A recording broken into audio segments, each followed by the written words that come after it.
I changed my bank details and started receiving my salary on a completely new card. When I arrived home after a long day at the engineering firm, my wife and her grown daughter were waiting for me in the foyer, absolutely furious. "Are you crazy?" my stepdaughter screamed at the top of her lungs. "My mother almost had a heart attack at the ATM." I looked at both of them with complete calm. I delivered my response, and within seconds, all the blood drained from their faces, and they practically collapsed onto the floor. Before I continue this story, let me know where you are watching from in the comments below. Hit like and subscribe if you have ever had to stand up to a family who completely underestimated your worth. I turned the heavy brass key in the front door of the house I had paid for entirely with my own sweat. I am a 66-year-old man. I have spent the last 40 years of my life working as a structural engineer. I build bridges. I calculate load-bearing weights, and I anticipate where pressure will cause a foundation to crack. For the last 15 years, I applied that same discipline to my marriage. I absorbed the pressure. I carried the financial weight of my wife Diane and her daughter Brittany. I provided the sprawling 5-bedroom house with the manicured lawn. I paid for the luxury cars. I funded a lifestyle that neither of them had ever earned. I walked through the solid oak door and stepped into the grand entryway. The imported Italian marble floor gleamed under the crystal chandelier. The house was usually perfectly quiet at this hour. Today, the air was thick with hostility. Diane stood near the sweeping staircase with her arms crossed tightly over her chest. Her posture was rigidly arrogant. She wore a designer silk blouse that I had paid for just last week. Her face was flushed with a terrifying, righteous indignation. Standing right beside her was her 30-year-old daughter, Brittany. Brittany was vibrating with a toxic mixture of panic and rage. She held a stack of declined credit card receipts in her shaking hand. The moment the front door clicked shut behind me, the verbal assault began. Brittany did not even give me a second to take off my coat. "Are you completely out of your mind?" she shrieked. Her voice echoed harshly against the high ceilings of the foyer. My mother went to the bank to withdraw her weekly cash allowance, and the machine swallowed her card. She tried to use the joint credit account to buy groceries, and it was declined in front of the entire store. She almost had a heart attack from the humiliation. "What did you do to the bank accounts?" Diane stepped forward, her eyes narrowing into cold slits. "You need to call the bank manager right this second and fix this embarrassing mistake," Diane commanded. Her tone was not a request. It was an order from someone who truly believed she owned me. "You have completely ruined our afternoon." I did not raise my voice. I did not match their frantic energy. I simply unbuttoned my wool overcoat, slipped it off my shoulders, and hung it neatly on the wooden rack by the door. I placed my leather briefcase on the entryway table. The silence I forced upon the room made them both deeply uncomfortable. I turned to face them. I looked directly into Diane's eyes. "I changed my direct deposit because I found the forged power of attorney documents you used to take a $200,000 loan against my house," I said clearly. The silence that followed was absolute. The arrogant sneer on Diane's face froze entirely. I kept my voice perfectly level, delivering each sentence like a precise strike from a hammer. "I discovered the discrepancy in the property tax records yesterday morning. I went to the bank today at noon. I sat down with the fraud division. I showed them my real signature, and then I showed them the amateur forgery you submitted to secure that loan against the equity of my home. The accounts are not experiencing a glitch. The accounts are completely frozen pending a federal investigation." Brittany opened her mouth to speak, but no sound came out. She looked at her mother in sheer terror. I continued my explanation, without giving them a moment to breathe. "The bank security cameras captured both of you walking into the branch 3 weeks ago. The manager verified that you presented the forged documents while claiming I was incapacitated in the hospital with a heart condition. That was a fatal miscalculation. The police now have the high-definition security footage of you signing my name. I have officially reported the $200,000 as stolen funds. You have no money. You have no credit. You are both facing felony charges for wire fraud and elder financial abuse. The physiological reaction to catastrophic failure is immediate and undeniable. Diane's legs simply gave out. Her knees buckled under the crushing weight of sudden, inescapable reality. She collapsed onto the expensive Persian rug. Her manicured hands clawed at the fabric as she gasped for air. The color completely drained from her face, leaving her looking hollow and aged. She tried to form words, perhaps another lie or an excuse, but her throat clamped shut. The financial empire she had built on my back had just evaporated into thin air.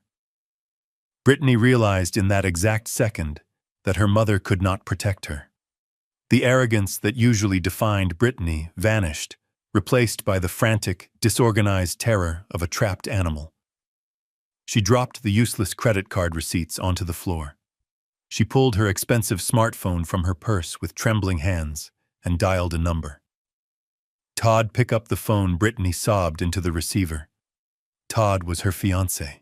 He was an arrogant car salesman who always looked at me like I was a walking wallet waiting to die. Todd, you have to help us. He knows about the loan. He went to the bank.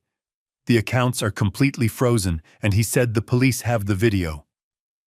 Brittany was hyperventilating, pacing back and forth across the marble floor. I could hear Todd's voice shouting through the phone speaker. His voice was laced with aggression and panic. What do you mean he knows? Todd barked through the phone. Did he bring the documents home? Does he have the bank files with him? Get his briefcase. Brittany, listen to me right now. Grab his briefcase and find the new account numbers or the withdrawal slips. We need cash tonight.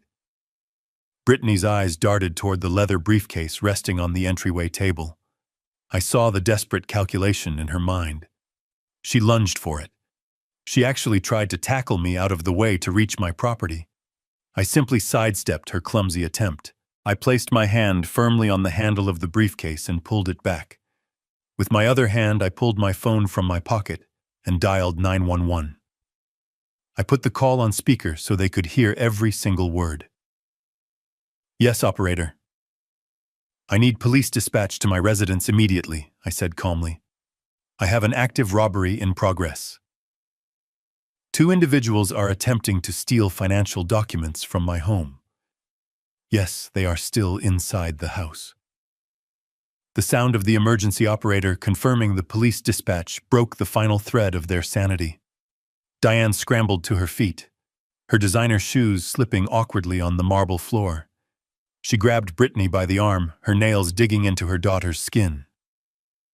We have to go, Diane hissed violently. We have to get out of here right now. They did not try to argue. They did not try to pack. They abandoned the matched set of designer luggage they had left near the stairs for their planned weekend spa retreat. They ran toward the front door, pushing each other out of the way in a humiliating scramble to escape. The heavy door slammed shut behind them. I walked over to the front window and watched them throw themselves into Diane's luxury SUV. The tires screeched against the asphalt as they sped out of the driveway, fleeing the sanctuary they had tried to steal. I canceled the call with the police operator, explaining the intruders had fled the premises. I locked the deadbolt. The house was finally quiet again. The battle had just begun, but I had already destroyed their supply lines. The morning after their frantic escape from my house, Diane and Brittany sought refuge in the only environment where they felt they truly belonged. They drove straight to the Grand Plaza Hotel downtown. It is a 5-star monument to excess and vanity. For years, I had quietly paid the exorbitant bills whenever Diane decided she needed a weekend away from the exhausting burden of living in the luxury home I provided. They checked into a premium suite, fully expecting to charge the expensive room rate and their extravagant room service breakfast to my platinum credit card. They still believed my warnings were just empty threats. They thought I was simply throwing a temporary tantrum that they could comfortably wait out in a silk bathrobe while I cooled off. I know exactly how their morning unfolded, because I was sitting in my quiet kitchen, drinking a dark roast coffee, watching the automated security alerts flash across my phone screen. At 10 o'clock, Diane walked down to the expansive marble lobby to check out. She had spent the last 12 hours convincing herself and her daughter that she was still in complete control. She approached the front desk with her usual aura of entitled superiority. She wore large designer sunglasses indoors to hide her puffy eyes, projecting an image of untouchable wealth to everyone around her. The lobby was crowded with wealthy tourists and local business executives attending a morning conference. It was the perfect stage for the absolute destruction of her pride. Diane slid the heavy metal platinum card across the polished mahogany counter. The young concierge, a perfectly groomed man in a sharp suit, smiled politely and inserted the card into the terminal. He waited for the approval chime. Instead, the machine emitted a sharp, harsh beep. The screen flashed a bright red error message. The concierge frowned slightly, removed the card, and wiped the digital chip on his sleeve. He tried again.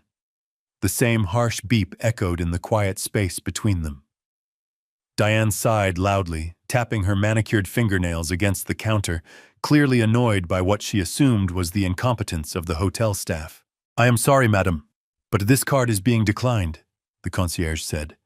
His voice was polite but carried clearly across the polished floor. Diane stiffened.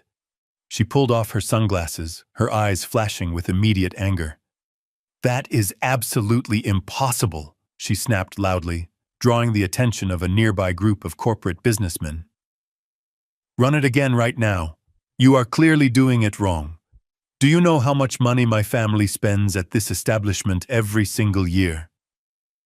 The concierge maintained his professional composure, but his eyes grew cold. He typed a few keys on his computer and looked back at her without a smile. "I have run it 3 times, madam. The bank has not only declined the charge, but the system is officially instructing me to confiscate the card due to suspected fraudulent activity. I am afraid I have to keep this card. Do you have another form of payment for the $640 balance?" The blood drained from Diane's face. The words fraudulent activity hung in the air like a physical weight. The businessmen standing nearby stopped talking entirely and turned to watch the commotion. Brittany, who had been standing a few feet away, scrolling through her phone, froze in her tracks. She stepped closer to her mother, her face turning a sickly pale color. Diane's hands began to shake aggressively as she dug frantically into her expensive leather purse. She pulled out a gold rewards card and shoved it at the young man. "Use this one," she commanded, her voice losing its arrogant edge and cracking with a rising, undeniable panic. "Just run the card so we can leave." The concierge inserted the gold card. The machine beeped harshly again. "Declined," he stated flatly. He was looking at her not as a valued guest, but as a security risk attempting to steal services. Every single person in the immediate vicinity was watching them. The wealthy matriarch and her spoiled daughter were standing at the front desk of the city's most expensive hotel, entirely unable to pay for the bed they had slept in. My phone vibrated on the kitchen table, displaying the second denied transaction. I took a slow, satisfying sip of my coffee. The illusion they had lived in for 15 years was shattering into a million pieces on a public marble floor, and I did not have to lift a single finger to make it happen. Diane snatched the useless gold card from the concierge and turned away from the staring crowd. She grabbed Brittany by the elbow and practically dragged her out through the revolving glass doors of the hotel lobby. The morning air was sharp, but it was nothing compared to the cold reality settling into Diane's chest. They reached the valet stand to retrieve her imported luxury SUV. As they waited in the driveway, Diane's smartphone chimed loudly. It was an email notification. Then another chime followed immediately. Then a text message alert. Suddenly her phone began vibrating continuously in her palm like a dying machine. The financial severance I had meticulously programmed the night before was finally executing its automated sequence. For 15 straight years, Diane had never once looked at a bank statement. She never had to.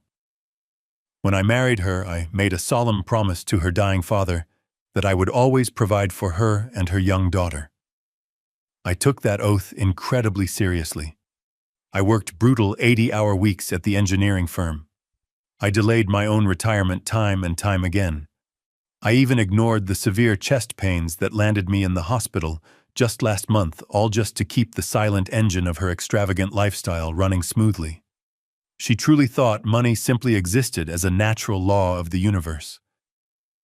Now looking at her glowing screen on the sidewalk, she was forced to see the raw machinery of my massive sacrifice shutting down piece by piece. The first email was from the exclusive Oak Ridge Country Club. The automated message coldly informed her that her platinum membership had been immediately suspended due to a returned payment for her monthly dues. That was $2,000 a month I would no longer bleed for her vanity. The second alert was a text from the luxury car dealership. The direct debit for the lease on her heavy imported SUV had bounced. The message warned that a repossession order would be automatically generated if funds were not secured within 24 hours. Brittany's phone began chiming right next to her. The holistic wellness spa where she spent most of her useless afternoons had canceled her standing appointments because her linked payment account was completely frozen. Standing on the concrete curb, pure panic fully consumed them. Diane desperately swiped through the cascading red alerts. She could not comprehend why I would suddenly break my 15-year promise. She had forgotten her own breathtaking arrogance. She had forgotten the text messages I found on her synchronized tablet the day I was discharged from the cardiac ward. While I was hooked up to heart monitors terrified I might not see another morning, Diane had texted Brittany, complaining that my hospital stay was ruining their planned luxury vacation to Aspen. She had actually typed that I was being incredibly dramatic and that she hoped my life insurance policy was fully updated. That exact moment was when my promise to her father died forever. That was when I realized I was not a husband to her, but a host organism being entirely drained by parasites. The valet finally pulled the gleaming black SUV up to the curb and stepped out, holding the leather keys out to Diane. She stared blankly at the expensive vehicle. For the very first time in 15 years, she realized it did not actually belong to her. It belonged to the bank, and without my money, the bank was coming for it quickly. The financial umbilical cord was officially cut. Every single automatic payment that maintained their plastic illusion of superiority was permanently dead. Diane slowly took the keys from the valet. Her hand was shaking so violently she almost dropped them onto the pavement. She finally understood that I had not just closed a bank account. I had systematically and entirely dismantled her world. Diane drove the stolen luxury vehicle directly to the main branch of my bank downtown. She parked illegally in the loading zone right in front of the main entrance, leaving the hazard lights flashing. She truly believed that the rules of ordinary society simply did not apply to her. She stormed through the heavy glass doors of the building with a terrifying momentum. She completely bypassed the long line of everyday customers waiting patiently for the tellers. She marched straight toward the frosted glass office of the branch manager, a man named Mr. Caldwell. Mr. Caldwell had been my personal financial advisor for over a decade. He knew every single detail of my financial history, and more importantly, he knew exactly what Diane had done. He called me immediately after she left the building, recounting every detail of her spectacular downfall. Diane pushed the office door open without bothering to knock. She slammed her expensive designer handbag onto Mr. Caldwell's polished mahogany desk. "I demand that you lift the restrictions on my accounts this very second," she ordered. Her voice was harsh and loud enough to bleed through the glass walls, effectively silencing the entire lobby outside. "My husband is playing a childish and illegal game with my finances. I am his legal wife and I have 50% ownership of every single penny in this institution. You will reactivate my credit cards and you will authorize a cash withdrawal of $10,000 immediately, or I will personally make sure you lose your job by the end of the day." Mr. Caldwell did not flinch.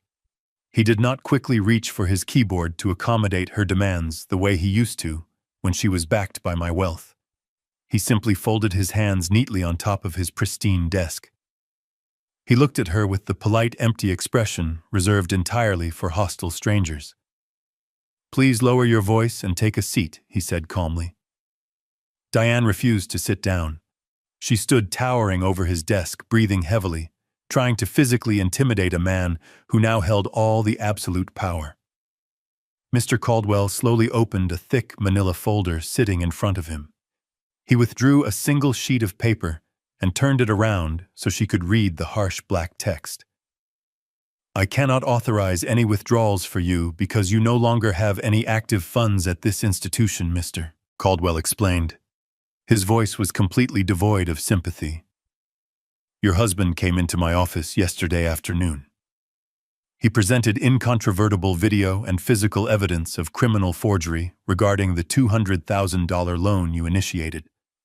Following our strict federal fraud protocols, he legally removed his name and his incoming direct deposits from all joint accounts. He severed his financial liability completely.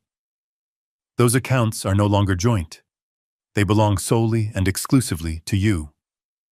Diane scoffed loudly, waving her hand dismissively at the official bank document.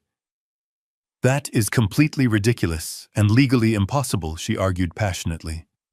"You cannot just remove a husband from a joint account without the wife signing a formal release. We are legally married. His money is my money. I know my legal rights in this state, and I will sue this entire bank." Mr. Caldwell calmly adjusted his glasses. "You are entirely incorrect," he stated flatly. "Under the specific terms of the fraud protocol initiated yesterday, the primary income earner can absolutely isolate their funds to prevent further criminal theft. Furthermore, the accounts were not closed. They remain open under your name alone. Because you continued to attempt large purchases yesterday evening and early this morning at a luxury hotel while simultaneously having several high-value automatic payments, you have severely overdrawn the accounts." Diane felt the blood rushing to her ears. Her legs suddenly felt weak. She finally lowered herself into the leather chair opposite the desk. "What exactly are you saying to me?" she whispered. Her arrogant facade was beginning to crack violently under the weight of the banking terminology. "I am saying that you currently have a negative balance of exactly $14,600, Mr. Caldwell clarified. He tapped his silver pen against the paper to emphasize the number. "The attempted hotel charges the returned country club membership fees, and the bounced luxury car payments have all incurred severe daily penalty fees. Because Richard completely removed his financial backing, our institution is holding you entirely and personally responsible for this massive debt. You do not have a single cent here. You owe us a very significant amount of money." Diane stared blindly at the negative numbers printed on the official bank letterhead. The quiet office began to spin around her. She tried desperately to formulate a demand, a threat, or anything to regain control of the narrative. But there was absolutely nothing left to leverage. She had always used my immense wealth as a blunt weapon to force people into submission. Now sitting in the cold, air-conditioned room, she realized she was completely unarmed. "If you do not deposit funds to clear this negative balance within 3 business days, Mr. Caldwell continued relentlessly, "we will be forced to send your accounts to a predatory collections agency. We will also report the severe delinquency to all major credit bureaus. Your perfect credit score will be entirely decimated by the end of the week. Now, if you do not have a cashier's check to cover this $14,000 debt today, I must ask you to leave my office immediately. I have paying clients waiting." Diane could not speak a single word. The impenetrable legal protection she thought the title of wife provided was a complete illusion. She stood up slowly on shaking legs. She grabbed her designer handbag, which suddenly felt incredibly heavy and entirely useless. She walked out of the manager's office in total silence. She did not look at the bank tellers. She did not look at the ordinary customers in the lobby who were openly staring at her humiliation. She walked through the heavy glass doors and out into the harsh sunlight, carrying a massive financial burden she had no possible way to pay. I had not just taken my money away from her. I had turned her own aggressive spending habits into a lethal financial trap, and Mr. Caldwell had just permanently locked the door behind her. Diane sat in the illegally parked car outside the bank, her hands gripping the leather steering wheel. The reality of the massive debt crushed her chest. But Diane was not a woman who accepted defeat gracefully. She was a predator who had just lost her hunting ground. She needed fast cash to survive the weekend. She immediately remembered my vintage watch collection. Over 30 years, I had meticulously curated a collection of rare mechanical timepieces. Because of their immense value, I kept them in a highly secure, climate-controlled storage facility across town. Diane knew the entry passcode to the main gate. She also possessed a duplicate brass key to the specific unit. She calculated in her frantic mind that selling just 3 of those watches to a quiet pawnbroker would easily clear her bank debt. It would also leave her with enough cash to hire a ruthless attorney to destroy me. She started the engine and drove aggressively toward the industrial district. She was actively plotting a grand theft, but in her deeply distorted mind, she was simply reclaiming assets she believed she deserved. The storage facility was a modern fortress of poured concrete and reinforced steel. Diane confidently punched the memorized 6-digit code into the electronic keypad at the front security gate. The heavy iron gate slid open with a mechanical hum. She drove down the long corridors of identical orange doors until she reached my unit at the very back of the property.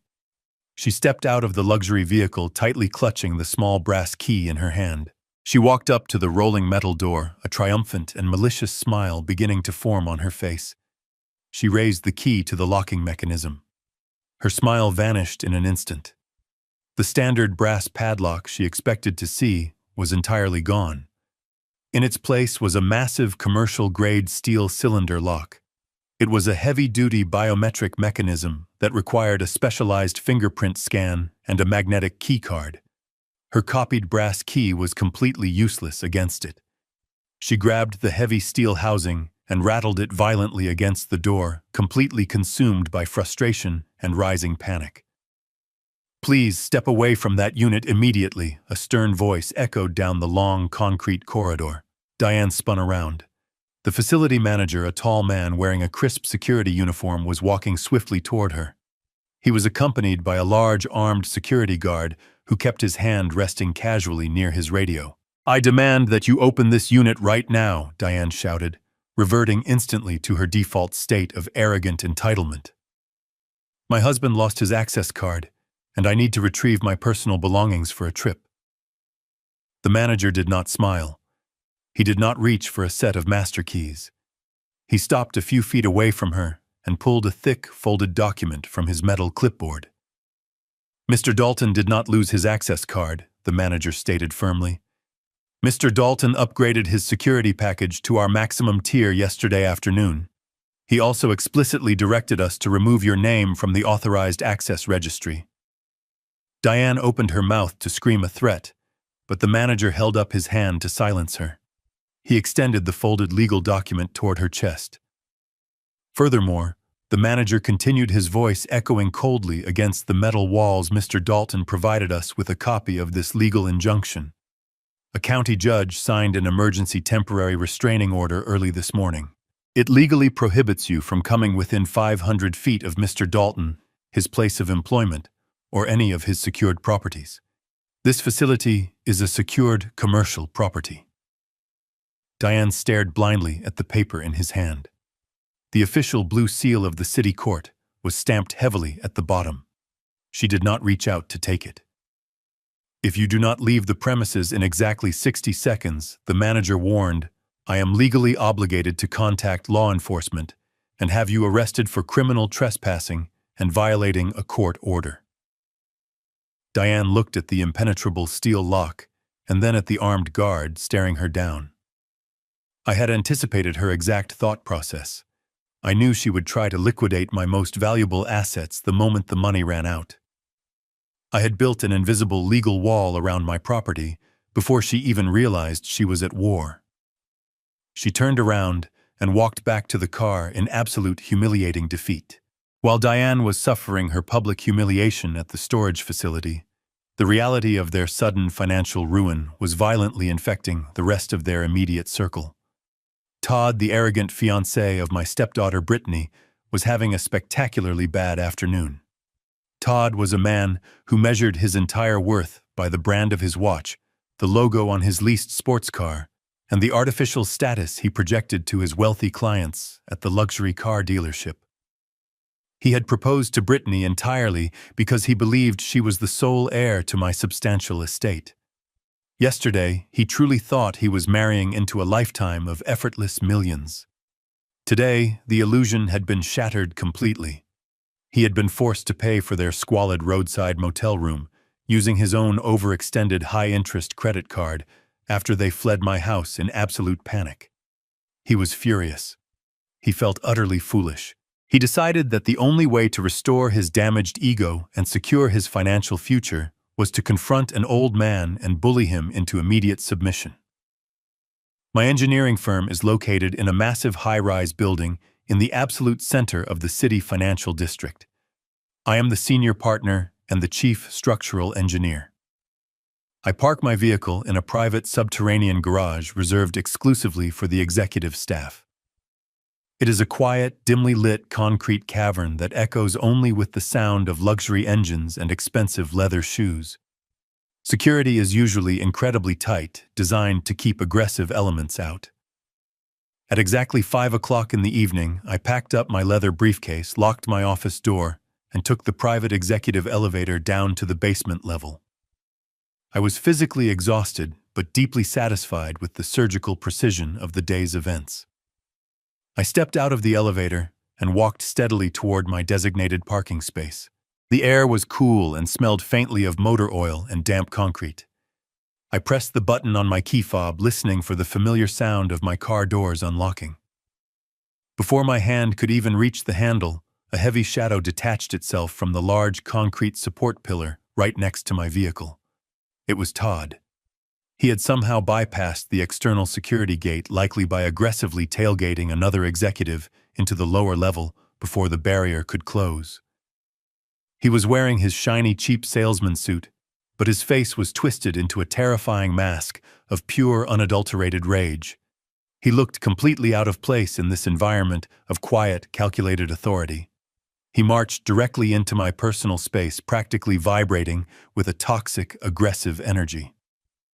He planted his expensive leather shoes firmly on the ground, completely blocking my path to the driver's side door. He puffed out his chest and rolled his shoulders back, actively attempting to use his youth and his physical size to intimidate a man who had spent his entire life calculating the exact point where pressure causes a foundation to crack. "Look at me when I am talking to you, old man," Todd growled. His voice echoed harshly in the empty, silent garage. "You have really lost your mind this time. Do you have any idea the kind of massive mess you created today? Brittany has been crying uncontrollably in a disgusting motel room for 5 straight hours. Diane is practically having a nervous breakdown. I had to pay for their room out of my own pocket because you decided to play stupid games with their bank accounts." I looked at him with absolute unwavering indifference. I did not step back. I did not flinch away from his aggression. I simply held my leather briefcase firmly in one hand and my car keys in the other. "I am not playing games, Todd," I replied calmly, keeping my voice perfectly level. "I am simply closing the vault. If you are angry about paying for their motel room, you should take that up with your future wife. She is the one who conspired to forge a federal banking document." Todd's face turned a violent, ugly shade of crimson.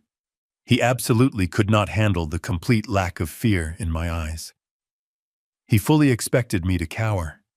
He expected me to offer a frantic apology or beg for a compromise just to avoid a physical altercation.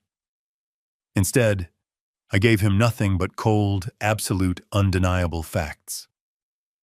He took another aggressive step forward, entirely closing the final distance between us, until I could smell the cheap, overwhelming cologne radiating off his suit jacket. "You are going to fix this right now," Todd demanded, his voice dropping into a deeply menacing whisper. "You are going to give them their money back. and you are going to apologize to my fiancé, or you and I are going to have a very serious problem right here in this parking lot." Todd lost the final shred of his fragile self-control. He could not process my absolute refusal to engage in his emotional chaos. He closed the remaining gap between us with a sudden and violent lunge. He grabbed the lapels of my tailored suit jacket with both of his shaking hands, his knuckles turning white from the strain. With a grunt of raw and unrefined exertion, he shoved me aggressively backward. My shoulder blades slammed against the rough, cold surface of the massive concrete support pillar behind my vehicle. The sudden impact forced a sharp, involuntary breath from my lungs.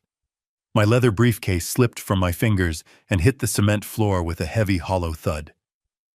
Todd immediately pressed his thick forearm directly across my chest, pinning me firmly to the pillar.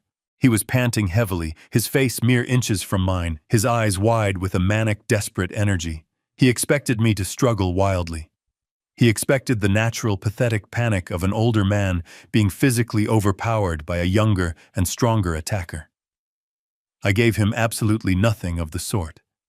I simply looked at his sweating face with clinical detachment. I analyzed his stance in the dim light. His physical weight was entirely unbalanced, driven by pure emotional rage rather than calculated deliberate force. He was fundamentally a weak man, pretending to be an apex predator. "You are going to listen to me very carefully right now," Todd hissed. He spoke so aggressively that small drops of saliva sprayed onto my cheek. "You are going to walk upstairs to your fancy executive office this instant. You are going to log into whatever secret offshore bank accounts you have hidden from your wife all these years. Tomorrow morning you are going to hand me a certified cashier check for exactly $50,000. That is the strict price for my silence. That is the mandatory cost for me to take Brittany and Diane off your hands and walk away from this disaster quietly." Todd smiled a sickening, deeply arrogant expression that revealed the absolute depths of his greed. He truly believed he had just executed a master class in high-stakes negotiation. He thought $50,000 was a profound and crippling ransom. He was entirely unaware that I routinely approved material engineering budgets 50 times that size before my morning coffee. He pressed his forearm harder against my collarbone, attempting to inflict actual physical pain to punctuate his amateur extortion demand. I remained perfectly still against the cold concrete. I did not raise my hands to fight him off. I did not attempt to push his arm away. "Your mathematical calculations and your tactical approach are both deeply flawed," I told him calmly. "You are demanding a massive financial settlement for a catastrophic family crisis that you actively helped create." The sound of my steady, entirely fearless voice infuriated him further than my initial silence had. His arrogant smile vanished instantly. The thick veins in his neck bulged prominently against his tight shirt collar. "If you do not give me that check by noon tomorrow, I will destroy your entire pathetic life," Todd threatened. His voice echoed loudly across the cavernous, empty parking garage, bouncing off the concrete walls. "I will walk right back into this commercial building tomorrow morning. I will go directly up to the executive board of directors of your prestigious engineering firm. I will tell them exactly what kind of monster they employ. I will tell them that their senior partner is a financially abusive psychopath who maliciously threw his sick wife and stepdaughter out onto the street without a single penny. I will tell them you are stealing money from your own family and hoarding it like a tyrant." He was practically shouting now, completely drunk on the illusion of his own leverage. "I will go directly to your biggest corporate clients," Todd continued relentlessly. "I will schedule meetings with the city planners and the construction magnates who implicitly trust you. I will tell them you are mentally unstable, increasingly senile, and completely incapable of managing their massive infrastructure projects. I will drag your pristine name through the mud in every high society circle in this city. I will burn your professional reputation to the absolute ground until your own partners are forced to vote you into early retirement in total humiliating disgrace." He laid out his entire extortion plot with absolute, undeniable clarity. He explicitly detailed his premeditated intent to commit criminal blackmail, professional character assassination, and corporate sabotage, all while he was actively committing a physical assault against me. He was so completely consumed by his own fabricated sense of ultimate power that he forgot exactly where he was standing. He forgot that he was trespassing in a subterranean vault, owned by a massive corporate entity that valued absolute security above everything else. I listened to his pathetic, escalating threats with the cold detachment of a structural engineer observing a deeply flawed architectural blueprint. He was not a sophisticated criminal mastermind orchestrating a flawless heist. He was a desperate, drowning man, flailing wildly in the dark, trying to pull anyone he could reach down into the freezing water with him. He genuinely believed that the mere threat of public embarrassment and corporate gossip would completely shatter my resolve.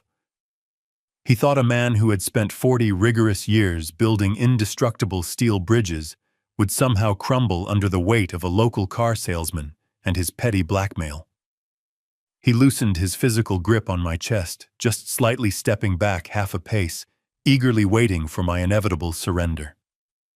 He waited for me to panic.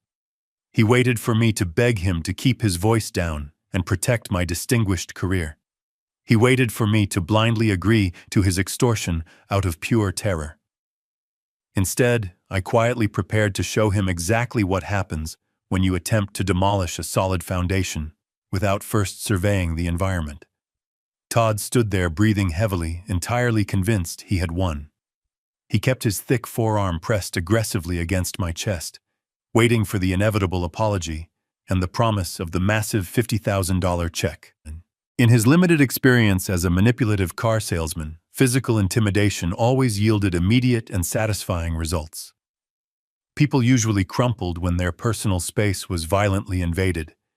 They panicked when threatened with public humiliation. But I did not crumple. I did not break eye contact. I let a long, heavy, suffocating silence stretch between us in the dim garage, allowing his adrenaline to slowly curdle into profound confusion. The frantic energy radiating from his body was practically vibrating, but it was meeting a solid, impenetrable wall of absolute undisturbed calm. I could see the exact moment the doubt began to creep into his shallow mind. His breathing hitched slightly. His physical grip faltered by just a fraction of an inch. He realized that a man who was genuinely terrified would be speaking by now, offering frantic excuses or pleading for mercy. Instead, I simply looked at him, as if he were a particularly slow child who had wandered blindly into a highly restricted construction zone. Then very slowly, I allowed a smile to form on my face. It was not a warm or forgiving smile. It was a cold, calculated expression of pure predatory amusement. It was the distinct smile of an experienced chess player who has just watched his arrogant opponent willingly walk into an inescapable checkmate. Todd recoiled slightly at the sight of it, though he tried desperately to mask his hesitation by puffing out his chest even further. "What is so funny, old man?" he demanded loudly. His voice had lost its confident, threatening edge and was now clearly tinged with genuine uncertainty. He was no longer dictating the terms of this encounter. He had surrendered total control the moment he let his violent emotions override his basic logic. I slowly raised my right hand. I did not ball it into a defensive fist. I simply extended my index finger and pointed deliberately toward the dark concrete ceiling directly above his head. "You really should have done your basic research before you decided to assault a senior partner in his own private facility," I said smoothly. My voice was quiet and perfectly controlled, forcing him to strain slightly to hear every devastating word. "I am a structural engineer, Todd. I design highly secure environments for Federal Reserve banks and top-tier corporate entities. Security is my absolute specialty. Exactly 3 weeks ago, my firm completed a massive $1 million security upgrade for this entire subterranean parking structure. I pointed specifically to a small, sleek, black dome mounted flush against the concrete crossbeam, just 10 feet away from us. That is a commercial-grade 4K resolution security camera," I explained to him, with clinical precision. It is equipped with advanced low-light sensors and military-grade facial recognition software. It does not just record high-definition video, Todd. It is integrated with highly sensitive directional audio microphones specifically designed to pick up whispers over the echoing sound of idling car engines. Todd slowly turned his head to look up at the black dome. The small, continuously blinking red LED light in the center of the dark lens confirmed absolutely everything I was saying. The heavy forearm pinning me to the concrete pillar suddenly felt very weak and entirely useless. Every single word of your pathetic extortion demand, I continued relentlessly every specific threat to maliciously sabotage my corporate career, and every physical shove you just executed has been recorded in pristine quality. That footage is not stored on a local tape that you can conveniently smash. It is actively uploading in real time to an encrypted off-site cloud server, monitored 24 hours a day by an independent private security firm. I did not need to fight you physically, Todd. You just voluntarily handed me all the necessary evidence I need to send you to federal prison for a very long time. Blackmail, extortion, and assault are severe felonies in this state. The blood completely drained from his face in an instant. His arrogant artificial tan was replaced by a sickly pale white hue. He pulled his arm away from my chest as if the fine wool fabric of my suit had suddenly caught fire. He took 3 rapid, stumbling steps backward, his eyes darting frantically between my calm face and the silent, unblinking eye of the security camera above. The entire illusion of his physical dominance evaporated into the damp air. He was no longer the apex predator demanding a king's ransom. He was a small, foolish man who had just recorded his own undeniable felony confession. I bent down entirely unbothered and picked up my leather briefcase from the concrete floor. I brushed a small speck of dust from my lapel. I did not yell. I did not gloat. I simply delivered the final crushing blow. The off-site security monitoring team is legally required to dispatch local law enforcement the absolute second a physical altercation is detected on the premises. I informed him calmly. I estimate you have roughly 3 minutes before the police officially seal the exits to this garage. Have a wonderful evening, Todd. I stood in the quiet concrete expanse of the parking garage and watched Todd sprint toward the exit stairwell. He moved with the frantic, uncoordinated energy of a prey animal that had just realized it was trapped in a cage. I did not chase him. I did not need to. I walked back to my vehicle, placed my briefcase on the passenger seat, and opened my laptop. I accessed the security mainframe and downloaded the pristine high-definition video file of his assault and his explicit extortion demands. I did not just wait for the automated monitoring service to file a routine report. I attached the video file to a direct email addressed to a senior detective at the city precinct, a man I had worked with extensively during the structural planning of the new police headquarters. I typed a brief factual description of the felony assault and blackmail. I hit send, started my car, and drove home to enjoy a quiet, undisturbed dinner. The very next morning, Todd attempted to return to his artificial life, as if he had not just committed multiple felonies on camera. He worked at an exclusive luxury auto dealership located in the wealthiest district of the city. The showroom was a pristine temple of polished white marble and floor-to-ceiling glass windows. Todd stood on the showroom floor wearing a brand-new, sharply tailored suit, desperately trying to project an aura of effortless success. He was actively negotiating the sale of a $200,000 sports car with a prominent local surgeon. His general manager, a strict man who demanded absolute perfection from his sales team, was watching the transaction closely from a glass office. Todd kept checking his expensive watch, sweating profusely under the bright showroom lights, waiting for a courier to arrive with the $50,000 cashier check he still foolishly believed I would send.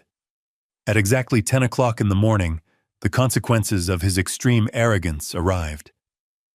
2 marked police cruisers pulled aggressively into the pristine circular driveway of the dealership. They did not use their sirens, but the flashing red and blue lights reflected blindingly against the massive glass windows of the showroom, instantly drawing the attention of every single employee and wealthy client inside. 3 uniformed officers stepped out of the vehicles. They did not walk to the reception desk to ask politely for an interview.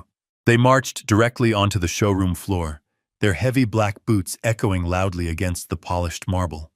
They bypassed the expensive inventory and walked straight toward Todd, who was standing perfectly still, the color completely draining from his face. The surgeon he was trying to impress stepped back in absolute alarm.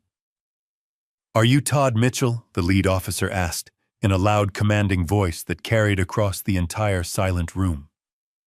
Todd could not even formulate a lie. He simply nodded his head, his hands beginning to shake violently. "Turn around and place your hands behind your back," the officer instructed firmly. "You are under arrest for felony attempted extortion, criminal blackmail, and physical assault." The sharp metallic click of the steel handcuffs locking around his wrists echoed like a gunshot in the quiet showroom. Every single person in the building was staring at him. The illusion of wealth and untouchable status he had meticulously cultivated his entire adult life shattered instantly into a million irreparable pieces. His general manager burst out of his glass office, his face red with fury. He did not ask the police for an explanation. He looked directly at Todd with absolute disgust. "You are fired immediately," the manager stated coldly, loud enough for the officers and the clients to hear. "I want his desk cleared out and his personal items thrown in the dumpster. Do not ever set foot on this property again." The officers escorted Todd out of the building. They paraded him in handcuffs past his stunned colleagues, past the wealthy clients he desperately wanted to emulate, and pushed him roughly into the back of the police cruiser in broad daylight. The heavy door slammed shut, locking him in the dark, caged back seat. He was no longer a high-end salesman engaged to a wealthy heiress. He was an unemployed criminal facing years in a federal penitentiary, entirely because he thought he could intimidate a structural engineer in a parking garage. 3 hours later, Todd was standing in a cold concrete holding cell at the county jail. He was granted a single telephone call. He did not call a bail bondsman. He did not call an attorney. He called Brittany. She answered the phone from the squalid, cheap motel room she was sharing with her mother, expecting Todd to announce that he had successfully secured my money. Instead, she was met with an explosion of pure, unadulterated venom. The automated voice recording, announcing a call from an inmate at the county correctional facility, barely finished before Todd began screaming through the receiver.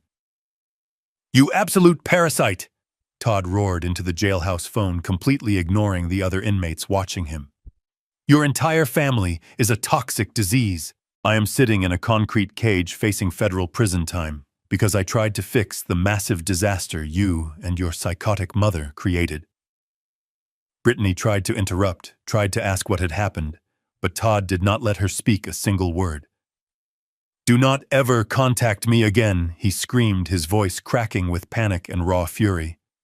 "The wedding is completely cancelled. You have absolutely nothing. You are completely broke, your mother is a criminal, and I am not going to let you drag me down to the bottom of the ocean with you. Do not call my family, do not write to me, and stay the hell away from me." He slammed the heavy plastic receiver onto the metal hook with brutal force, officially severing their alliance. In a single violently executed phone call, the united front against me was entirely destroyed. Brittany was left sitting on the edge of a stained motel mattress, holding a silent phone, completely isolated, utterly abandoned, and finally realizing that the absolute worst was still yet to come. Diane was completely cornered. The luxurious, untouchable life she believed was her absolute birthright had been entirely dismantled in less than 48 hours. She was sitting on the sagging, stained mattress of a cheap roadside motel, listening to the constant roar of the nearby interstate highway. The stark contrast between the imported Italian marble of my foyer and the peeling wallpaper of this squalid room was driving her to the brink of true madness. She finally realized her aggressive, entitled tactics had completely failed her. She could not bully a seasoned bank manager into submission. She could not intimidate an armed security guard at a storage facility. She had zero financial leverage and zero social power. She needed a new weapon. She needed someone who weaponized the legal system for a living. She used the last few $100s of her hidden emergency cash to hire an attorney who perfectly matched her own complete lack of a moral compass. His name was Warren Trent. Warren was not a respected partner at a prestigious, quiet downtown law firm. He was a high-volume, relentlessly aggressive divorce litigator who advertised heavily on giant roadside billboards. He specialized entirely in extracting massive financial settlements through sheer, unyielding legal harassment and character assassination. Diane walked into his cramped, poorly lit office the next morning, wearing the last clean designer dress she owned. She immediately deployed the only strategy she had left in her arsenal. She played the innocent, helpless victim. She sat across the desk from Warren Trent and spun a completely fabricated, deeply malicious narrative. She wept convincingly, using tears she had likely practiced in the motel mirror. She claimed that for 15 long years, I had held her entirely captive in a gilded cage. She told him that I was a severe, financially abusive tyrant who controlled every single penny she spent, tracking her daily movements and systematically isolating her from her friends and family. She completely omitted the forged power of attorney. She entirely erased her recent documented attempt to steal a $200,000 loan against my property. Instead, she claimed I had suffered a sudden violent mental breakdown, abruptly emptying all of our joint accounts and throwing her and her innocent daughter onto the street without a single word of warning or a dollar to feed themselves. Warren Trent did not ask for corroborating evidence. He did not care about the objective truth or the glaring inconsistencies in her story. He looked at Diane and saw a highly lucrative opportunity. He heard that I was a senior partner at a massive, successful structural engineering firm, and his eyes practically gleamed with unadulterated greed. He calculated my potential net worth in his head and decided immediately that I was a soft, wealthy, older target. He assumed I would gladly pay a massive, quiet settlement just to make a loud, embarrassing public scandal disappear. He assured Diane that he would completely ruin my life. He promised to freeze my corporate assets, drag my professional name through the mud, and force me to pay for her extravagant lifestyle until the day I died. Within 24 hours, Warren Trent filed an aggressive emergency motion for divorce and immediate spousal support in the county family court. It was a masterpiece of absolute legal fiction. The document was 40 pages long, filled with explosive, entirely fabricated allegations designed specifically to shock a judge into immediate blind action. The motion formally requested a staggering $15,000 a month in temporary alimony. It demanded exclusive access and occupation of the marital home, the immediate return of the seized luxury vehicles, and a massive preliminary injunction against my engineering firm to prevent me from hiding my supposed secret offshore wealth. The legal filing painted me as a dangerous, unstable monster who had maliciously abandoned his dedicated, loving wife, leaving her completely destitute and terrified for her physical safety. I was sitting at my large oak desk in my private office when the legal process server arrived. My secretary, looking incredibly uncomfortable and deeply apologetic, ushered the man into the room. He handed me the thick manila envelope containing the emergency summons and the fabricated motion. I signed the official receipt of delivery with a perfectly steady hand. I waited until my office door clicked shut before I opened the envelope. I sat in the quiet, temperature-controlled comfort of my office and read every single vicious lie Diane had sworn under penalty of perjury. I read her arrogant demands for my house, my salary, and my absolute submission. A lesser man would have been utterly consumed by panic. A weaker man would have immediately called his wife and begged for a quiet, expensive settlement to keep those horrific, career-ending accusations out of the public court record. Diane and her sleazy attorney were entirely counting on that exact reaction. They wanted me to surrender out of pure fear of social and professional embarrassment. But I did not feel fear. I felt a profound, cold clarity. I analyzed their legal filing the same way I analyze a deeply flawed architectural blueprint. I saw every single structural weakness in their lies. I picked up my desk phone and dialed the private number of my own legal counsel. Diane wanted a brutal war in a public courtroom, genuinely believing her fabricated tears would outshine my documented truth. She was completely unaware that she had just handed me the exact legal mechanism I needed to completely and permanently destroy her. 72 hours after the disastrous confrontation in my foyer, we found ourselves inside the sterile, intimidating environment of the county family court. The building was a massive structure of cold granite and polished concrete, designed to make everyone inside feel incredibly small.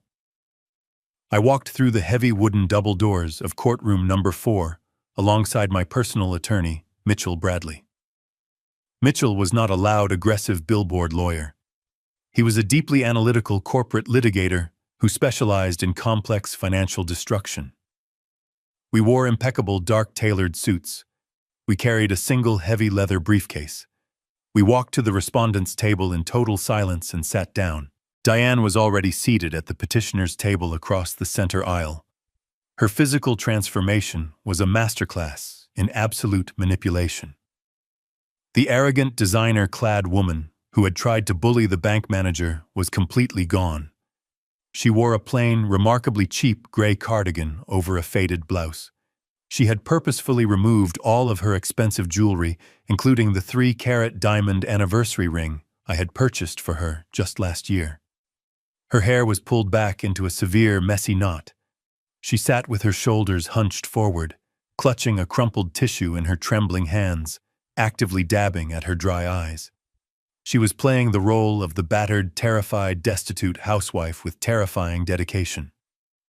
Her attorney, Warren Trent, sat right beside her. He looked incredibly smug. He leaned back in his wooden chair, occasionally whispering to Diane and nodding with aggressive confidence. He looked across the aisle at me and actually smiled. He truly believed I was just another wealthy, guilty older man who would crumble under the terrifying pressure of a public court hearing. He thought my silence was an admission of pure terror. He assumed my stoic posture was merely a fragile facade covering a deep, desperate desire to settle this matter quietly out of the public eye. The bailiff announced the arrival of the Honorable Judge Patricia Collins. She was an older woman with sharp, unforgiving eyes and a reputation for possessing absolutely zero tolerance for courtroom theatrics. She took her seat behind the elevated mahogany bench and opened the massive 40-page motion Warren Trent had filed. The courtroom fell perfectly silent as she quickly scanned the initial pages, her expression completely unreadable. Counselor Trent, you filed an emergency motion for absolute financial support and exclusive property occupation, Judge Collins stated flatly. Her voice echoed sharply in the large room, commanding immediate respect. Please state your primary arguments for the official court record. Warren Trent stood up immediately. He practically leaped out of his chair, eager to begin his theatrical performance.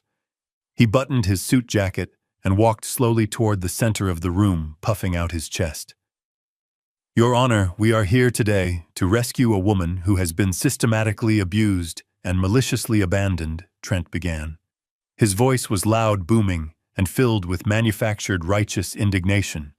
For 15 years, my client Diane has been a devoted, loving, and entirely subservient wife to a man who controlled her every single movement. Trent paced back and forth across the polished floor, gesturing wildly toward where I sat, in absolute silence.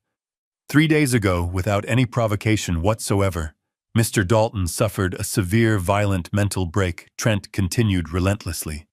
He maliciously severed all financial support. He illegally locked my client out of her own bank accounts.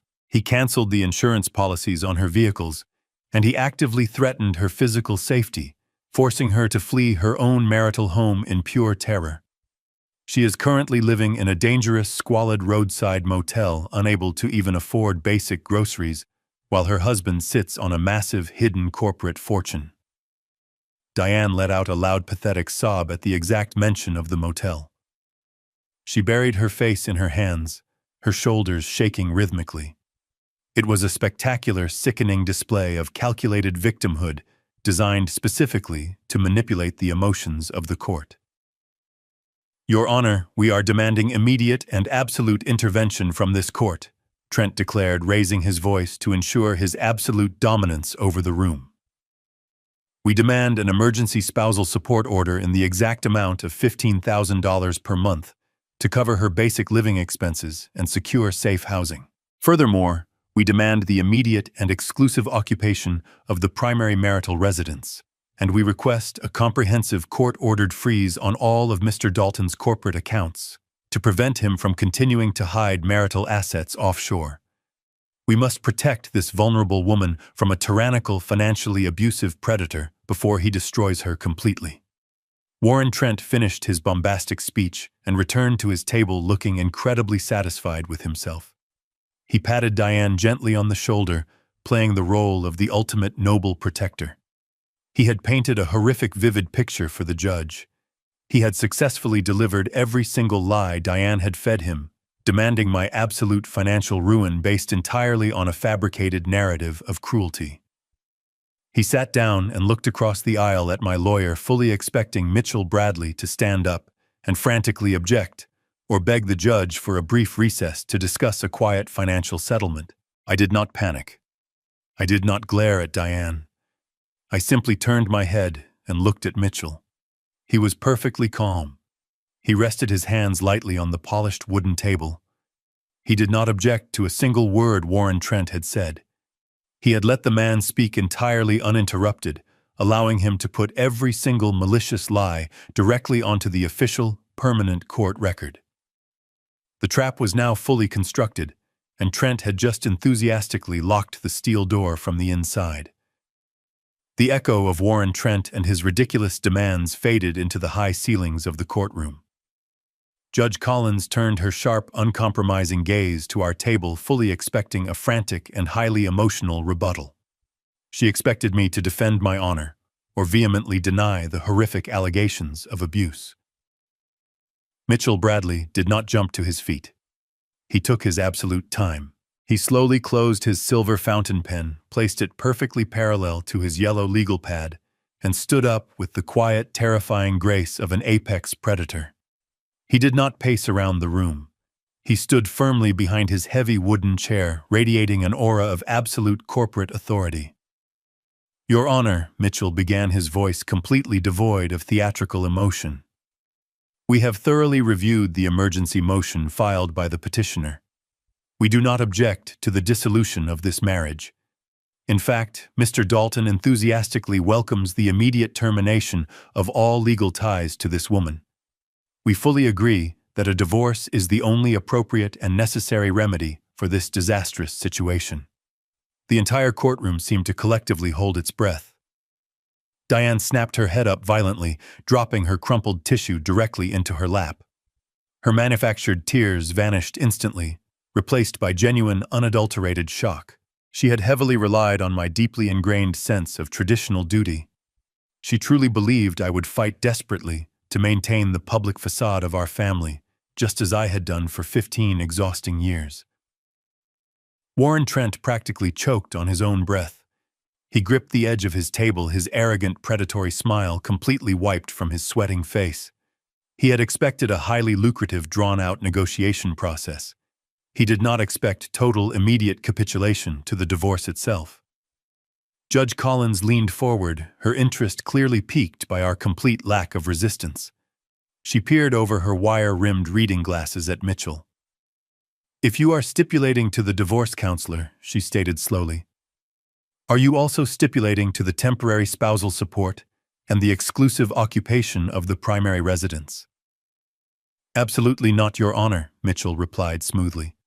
"We are firmly objecting to every single financial demand made in that entirely fabricated document. Furthermore, we are requesting that this court immediately refer the petitioner to the district attorney for severe criminal prosecution regarding her blatant perjury today."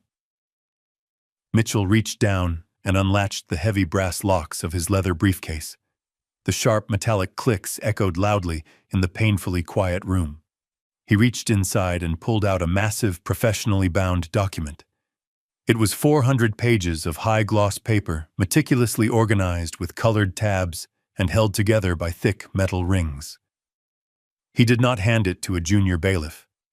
He walked deliberately across the well of the courtroom and placed the heavy volume directly onto the elevated mahogany bench in front of Judge Collins. It landed with a loud, incredibly satisfying thud. "That, Your Honor, is a comprehensive forensic accounting report," Mitchell explained. "It was compiled over the last 72 hours by an independent team of certified fraud examiners and highly specialized financial investigators. It details every single transaction, every hidden asset, and every malicious, calculated lie the petitioner has constructed over the last 12 months. Judge Collins opened the thick black cover. She immediately began reading the executive summary. Warren Trent stood up, his face flushing a violent, unhealthy shade of red.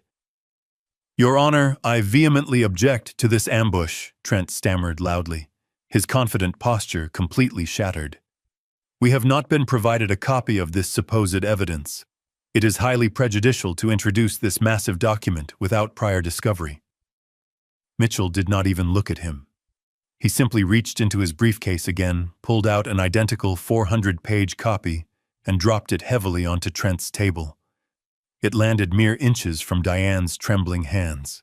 "You have your copy now," Counselor Mitchell said coldly.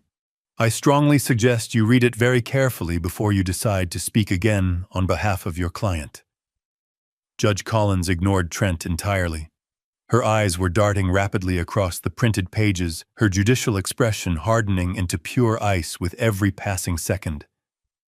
Mitchell began to narrate the absolute financial destruction of Diane's carefully constructed illusion. Page 12 of that report, Your Honor, contains the certified bank transaction logs and high-definition security footage from exactly 3 weeks ago, Mitchell stated, projecting his voice so everyone in the gallery could hear. "It definitively proves that Diane Dalton physically entered the main branch of my client's bank. She presented a completely forged power of attorney document falsely and maliciously claiming her husband was permanently incapacitated in a cardiac ward." Diane let out a small, terrified gasp. She sank much lower in her wooden chair, desperately wishing the polished concrete floor would open up and swallow her completely. Using that forged federal document, Mitchell continued relentlessly. The petitioner successfully secured a $200,000 loan against the equity of a home that was entirely owned by my client prior to this marriage. Mr. Trent just stood in this very courtroom and boldly claimed his client was entirely destitute, unable to buy basic groceries, and living in squalor because of my client. However, the forensic trace located on page 45 shows exactly where that stolen money went. It did not go to household expenses. It was not used to pay off imaginary marital debts. Within 24 hours of the loan clearing the bank, the entire sum was secretly wired into a private corporate account. Mitchell took a single deliberate step toward Diane. He looked down at her with pure, unmasked disgust. "That corporate account belongs to a newly formed, limited liability company, registered discreetly in the state of Delaware," Mitchell revealed to the court. "The sole managing member and primary financial beneficiary of that secret shell company is Diane Dalton. The signature on the formation documents matches her handwriting perfectly." Warren Trent slowly sat down in his chair. He looked at Diane not as a sympathetic victim, but as a highly toxic liability who had just tricked him into submitting a perjured motion to a furious judge. His career was suddenly flashing before his eyes. She did not stop there. "Your Honor," Mitchell continued, driving the final nail into her coffin. "On page 80 of the report, you will find the final destination of those stolen funds. Exactly 2 weeks ago, while my client was recovering from a severe medical emergency, that shell company purchased a luxury 2-bedroom condominium located in the wealthiest downtown district of this city. The deed is fully recorded. The property was purchased entirely in cash using the stolen loan money, and the sole individual listed on the deed as the permanent resident of that luxury condo is Brittany, the adult daughter of the petitioner." The silence in the courtroom was absolute and suffocating. The entire narrative of the helpless, abused, and destitute wife had just been completely incinerated in front of the judge. "She is not a victim," Mitchell declared, his voice ringing with absolute, undeniable authority. "She is a highly calculated, remorseless financial predator. She forged federal banking documents. She actively stole a massive sum of money to purchase hidden luxury real estate for her adult daughter. She then came into this court today, sat under the strict penalty of perjury, and demanded that my client pay an additional $15,000 a month to fund the very lifestyle she attempted to steal from him." Mitchell turned his back on Diane and addressed the bench one final time. "She is not destitute, Your Honor. She currently owns a fully paid $200,000 piece of real estate that was purchased with stolen funds. We respectfully request that this court immediately deny all requests for spousal support, deny the request for exclusive occupation of the marital home, and place an immediate judicial freeze on the property she fraudulently acquired, so we may begin the process of civil asset recovery." Judge Collins closed the heavy black cover of the forensic accounting report. The sharp sound of the thick cardboard striking the mahogany bench echoed through the massive courtroom like a coffin slamming shut. The silence that followed was no longer just a mere absence of noise. It was a terrifying, suffocating physical pressure that pressed down entirely on Diane. She sat rigidly in her wooden chair, her face completely drained of color, realizing that the ultimate authority figure in the room had just seen through her entire fabricated existence. Judge Collins did not look at my attorney. She did not look at me. She focused her sharp, unforgiving eyes entirely on Diane and her deeply panicking lawyer, Warren Trent. "Counselor." Trent, Judge Collins began, her voice dropping to a dangerously quiet register that forced everyone in the gallery to lean forward in their seats. "You came into my courtroom today and filed an emergency motion under the strict penalty of perjury. You demanded extraordinary financial relief for your client by painting a horrific picture of abuse, financial control, and malicious abandonment. You looked me directly in the eye and claimed this woman was entirely destitute and living in absolute terror." Warren Trent opened his mouth to speak, perhaps to offer a frantic excuse or to blindly shift the blame entirely onto his client. Judge Collins raised a single authoritative hand and silenced him instantly. "Do not interrupt me," she commanded with absolute, terrifying authority. "I have just reviewed irrefutable documentary evidence, including certified banking logs and time-stamped security footage. This evidence explicitly proves that your client is not a helpless victim of abuse. She is a highly calculated, remorseless financial predator who actively orchestrated a massive fraudulent loan against a property she does not even own. She then used those stolen funds to purchase secret luxury real estate for her adult daughter." Diane began to shake violently. The cheap gray cardigan she wore to project a false image of poverty suddenly looked like a prison uniform. She looked around the cavernous courtroom, desperately searching for a sympathetic face, but she found absolutely nothing but cold, clinical disgust. The sheer, unadulterated audacity required to commit a massive financial crime and then run directly to a family court judge to demand even more money from the very victim you robbed is completely breathtaking, Judge Collins stated relentlessly. "This court will not be weaponized to facilitate your boundless greed. This court will not be used as a blunt instrument of extortion." Judge Collins picked up her pen. The scratching sound of the metal nib against the official court order form sounded like a death sentence. "I am hereby denying your motion for temporary spousal support." In its entirety, she declared loudly for the official record. "The petitioner will not receive a single penny of the requested $15,000 a month. I am entirely denying the request for exclusive occupation of the marital residence. Furthermore, I am granting the respondent an immediate comprehensive judicial freeze on the luxury condominium located in the downtown district, pending a full civil asset recovery hearing. You will not sell that property. You will not transfer that property. It is entirely locked down by the supreme authority of this court." The reality of her total defeat finally crushed Diane. She let out a pathetic, breathless whimper, slouching entirely forward in her chair. But the judge was not finished. The civil rulings were only the beginning of the true consequences. Finally, Judge Collins said, her voice turning completely rigid and unforgiving. The intentional submission of a sworn affidavit containing massive verifiable lies is a direct assault on the absolute integrity of the judicial system. It is aggravated perjury. I am officially ordering the court clerk to immediately forward the entire transcript of today's hearing, along with the complete forensic accounting report provided by the respondent, directly to the office of the district attorney. I am formally recommending that severe criminal charges be brought against Diane Dalton for felony perjury, bank fraud, and elder financial abuse. At the exact mention of the district attorney and impending felony charges, the final fragile alliance in the room shattered completely. Warren Trent was a greedy, sleazy attorney, but he was not a foolish man, willing to lose his lucrative legal license and face potential disbarment for a broke, deceptive client. He stood up so fast, his heavy wooden chair scraped loudly against the polished concrete floor. His face was pale, and he was sweating profusely under the bright fluorescent lights. "Your Honor," Trent stammered frantically, entirely abandoning his arrogant theatrical courtroom persona.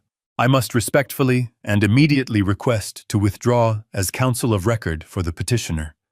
I was completely misled. I was not made aware of any forged documents, stolen funds, or hidden real estate prior to filing this motion. My client explicitly and maliciously lied to me during our legal consultations. I cannot, in good conscience or within the ethical boundaries of the state, continue to represent her in any capacity." Diane looked up at Trent in absolute, unadulterated horror. The man she had hired to systematically destroy my life was now publicly throwing her to the wolves to save his own skin. He was actively confirming her guilt on the official court record. "You cannot leave me here," Diane hissed at him, her voice cracking with pure, unrefined panic. "You promised you would win this case for me." Trent did not even look down at her. He kept his eyes locked firmly on the judge, desperately pleading for professional mercy. Judge Collins looked at him with profound contempt, but she nodded her head exactly once. "Your request to withdraw as counsel is immediately granted, Counselor Trent," she stated coldly. "You are officially dismissed from this case. I strongly suggest you severely reevaluate your client intake procedures before you find yourself standing in front of a state disciplinary committee." Warren Trent did not hesitate for a single second. He rapidly shoved his legal pads and his expensive pens into his leather briefcase. He snapped the brass locks shut, turned his back entirely on Diane, and practically sprinted down the center aisle of the courtroom. The heavy wooden double doors swung shut behind him, the sound echoing with terrifying finality. Diane was left sitting completely alone at the massive petitioner's table. The vast empty space around her perfectly mirrored her devastating new reality. She had absolutely no money, no legal representation, no home, and an impending criminal indictment hanging directly over her head. She slowly lowered her face until her forehead rested against the cold, unforgiving wood of the table. She was completely broken. The brutal war she had so aggressively started was entirely over. I had successfully burned her plastic kingdom to the absolute ground without ever raising my voice, simply by letting the undeniable truth execute the flawless destruction she had always deserved. Brittany woke up the morning after the disastrous court hearing entirely alone in the stained motel bed. Her mother was completely catatonic, staring blankly at the peeling wallpaper, broken beyond repair by the judge's brutal ruling. Todd had permanently severed their engagement with a vicious phone call from the county jail, leaving Brittany utterly abandoned. However, she still clung desperately to one final fragile delusion of superiority. She truly believed she was a highly successful, independent entrepreneur. 3 years ago, she had opened a high-end holistic wellness boutique called Aura in the most expensive commercial district in the city. She sold imported healing crystals, ridiculously overpriced organic essential oils, and artisan silk yoga mats to wealthy, bored housewives. She had convinced herself that her business was a massive, self-sustaining empire. She actively ignored the financial devastation I had inflicted upon her mother, believing that as long as she had her boutique, she could easily rebuild her glamorous life. She dressed in her finest remaining designer business suit and drove her leased luxury vehicle to the storefront, absolutely desperate to reclaim her shattered ego and assume her rightful place as a wealthy business owner. She parked her gleaming SUV on the pristine tree-lined street and walked briskly toward her shop. She fully expected to see the soft, welcoming glow of the massive Himalayan salt lamps in the meticulously arranged window displays. She expected her perfectly groomed employees to greet her with absolute deference and offer her a cup of imported herbal tea. Instead, she found a massive, dirty white moving truck parked illegally across the front entrance. The beautiful custom-etched glass doors of her boutique were completely obscured by several large men wearing thick canvas work gloves. As she stepped closer, the suffocating reality of her situation hit her with the force of a physical blow. The elegant brass handles of the double doors were tightly wrapped in a thick, heavy-gauge steel chain. A massive commercial padlock secured the chain firmly in place. A bright neon orange legal notice was taped aggressively to the center of the glass, completely covering the elegant gold leaf logo of her supposedly thriving business. "What are you doing to my store?" Brittany screamed, completely abandoning her carefully cultivated aura of peaceful spiritual wellness. She ran up to the entrance and physically shoved one of the large workers away from the glass doors. "You cannot be here right now. This is my private property." The workers completely ignored her outburst and continued stacking her expensive inventory of Tibetan singing bowls and organic skincare products into large cardboard boxes right on the public sidewalk. A tall, sharply dressed man stepped out from the back of the moving truck holding a heavy metal clipboard. He was the commercial property manager for the entire luxury shopping district. He looked at Brittany with a mixture of profound annoyance and complete professional detachment. "Step away from the doors immediately, Miss Dalton," the manager instructed coldly. "You are currently trespassing on seized commercial property." Brittany stared at him in absolute disbelief. She pointed a trembling finger at the neon orange paper taped to the glass. "I have a legally binding commercial lease," she demanded loudly, trying to summon the arrogant authority her mother had always weaponized. "You have absolutely no right to touch my inventory. I am going to call the police and have all of you arrested for breaking and entering." The property manager did not reach for his phone to call for help. He simply flipped to the second page on his metal clipboard and held it up for her to read. "You do not have a lease," he corrected her flatly. "Your commercial lease was explicitly guaranteed by a corporate backing from Dalton Engineering. 2 days ago, we received formal legal notification from Mr. Richard Dalton. He officially severed his financial guarantee and immediately canceled the automated quarterly rent payments that have kept this vanity project afloat for the last 3 years." Brittany felt the breath leave her lungs. "I pay my own rent," she stammered, her voice suddenly incredibly small and devoid of any confidence. "My store is highly profitable." The manager let out a short, completely humorless laugh. "Your store has never generated a single dollar of actual profit," he told her with brutal honesty. "Your monthly operating costs were $20,000. Your sales barely covered the electricity bill. Mr. Dalton has been secretly wiring the massive deficit directly into our corporate holding account every single month just to keep you from facing an embarrassing public eviction. Without his silent financial subsidy, you instantly defaulted on the entire lease. The contract allows us to immediately seize and liquidate all physical inventory to cover the massive remaining balance. You do not own a successful business. You never did. You own a pile of worthless rocks and a mountain of commercial debt." The caller identification screen on my private office telephone illuminated with a number I had fully expected to see. It was Brittany. The reality of the heavy steel chains on her boutique doors had finally fractured her completely. She had exhausted all of her external options and was now circling back to the original source of her unearned wealth. I let the phone ring 4 times, allowing the heavy silence of my office to absorb the mechanical sound. I did not answer the call because I felt a lingering sense of paternal obligation. I answered it because a structural engineer must always observe the final collapse of a condemned building to ensure the demolition is absolute and complete. I picked up the receiver and pressed it to my ear, remaining perfectly silent. A pathetic, ragged sob burst through the speaker before I could even draw a breath. She was crying with a frantic theatrical intensity, designed specifically to trigger a protective instinct. She sounded exactly like a terrified child lost in a dark forest, entirely abandoning the arrogant, sneering woman who had tried to physically tackle me for my briefcase just 3 days prior. "Rick, please do not hang up on me," she begged. Her voice trembled violently, completely raw and breathless. "You are the only person left in the world who can help me. I am sitting on the dirty sidewalk outside my store, and they have taken absolutely everything. I have nowhere to go. I have no money for food. Todd abandoned me at the jail, and my mother is completely out of her mind. Please, you have to listen to me." I leaned back in my leather chair and listened. I did not offer a single word of comfort. I did not confirm that I was even paying attention.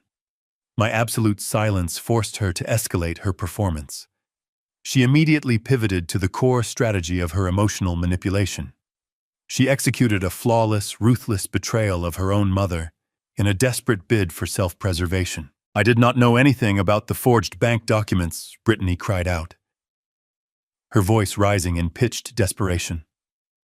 "I swear to you on my life, I had absolutely no idea what she was planning. You know how my mother is, Rick. You know how she controls everything and manipulates everyone around her. She brainwashed me. She told me the loan was entirely legal and that you had fully approved it before you went into the hospital. I was just a pawn in her sick, twisted games. She forced me to go to the bank with her. She forced me to accept that luxury condominium. I never wanted any of this. I just wanted to make you proud of my business." It was a spectacular display of calculated fiction. She was actively attempting to rewrite history while standing in the ashes of the fire she had joyfully helped ignite. She wept loudly, dramatically, blowing her nose, waiting for me to step in and rescue her from the villainous clutches of her mother. When I remained silent, she pushed even harder, attempting to weaponize the 15 years I had spent providing for her. "You are the only real father figure I have ever known," she whimpered. The word father felt like a toxic barb coated in sugar. "You raised me. You protected me my entire adult life. I know I have been ungrateful, and I know I have made terrible mistakes, but I am begging you for one final chance. I am not asking for the massive house or the luxury cars. I just need a small bridge loan.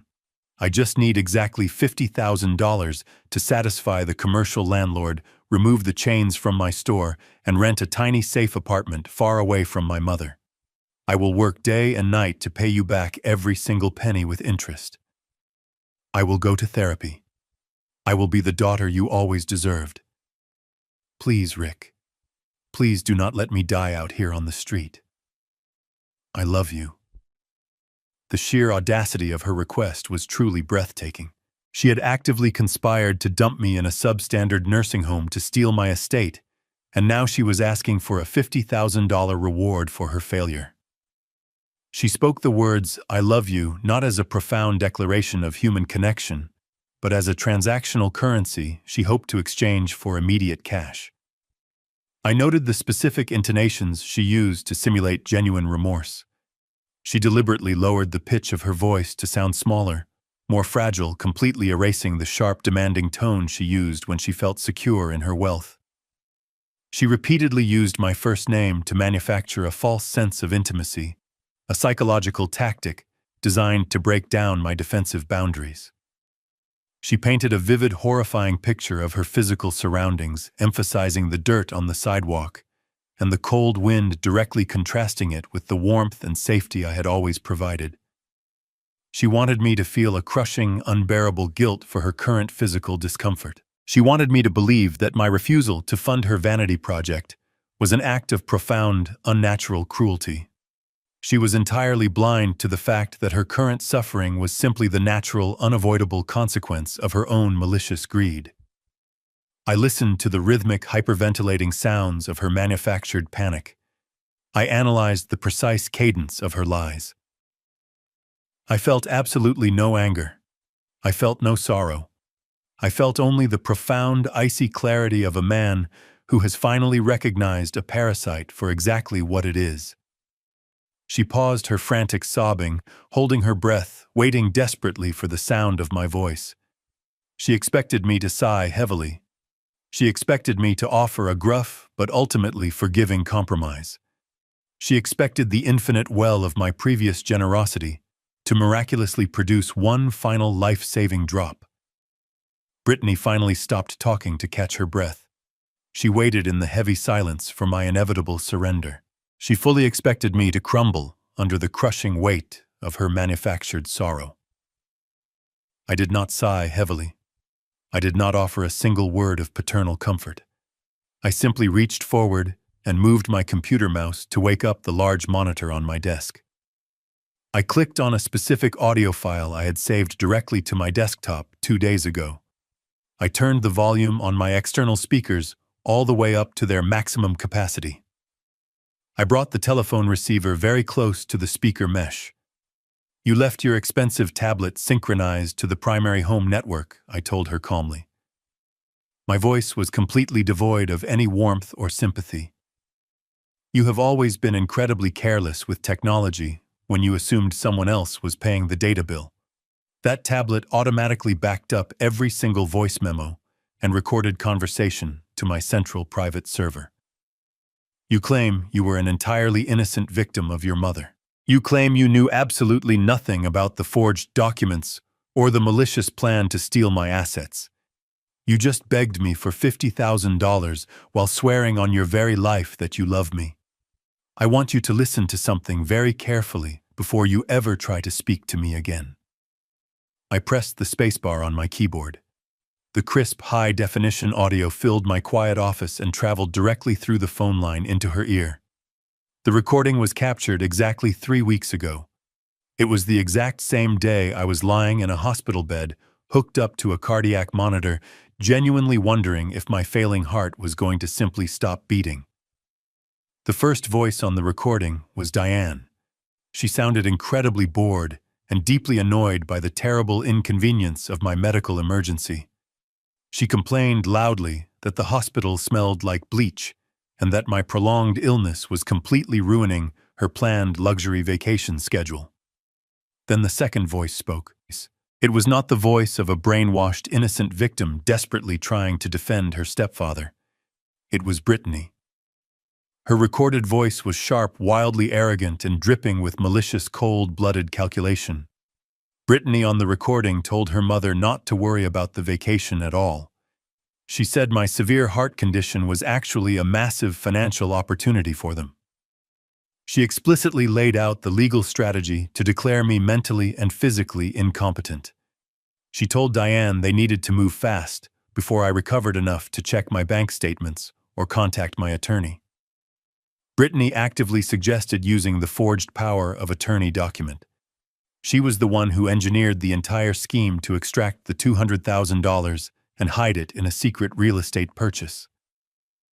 I listened to the steady, shallow breathing coming from the phone receiver as Brittany was forced to hear her own absolute betrayal broadcast directly back to her.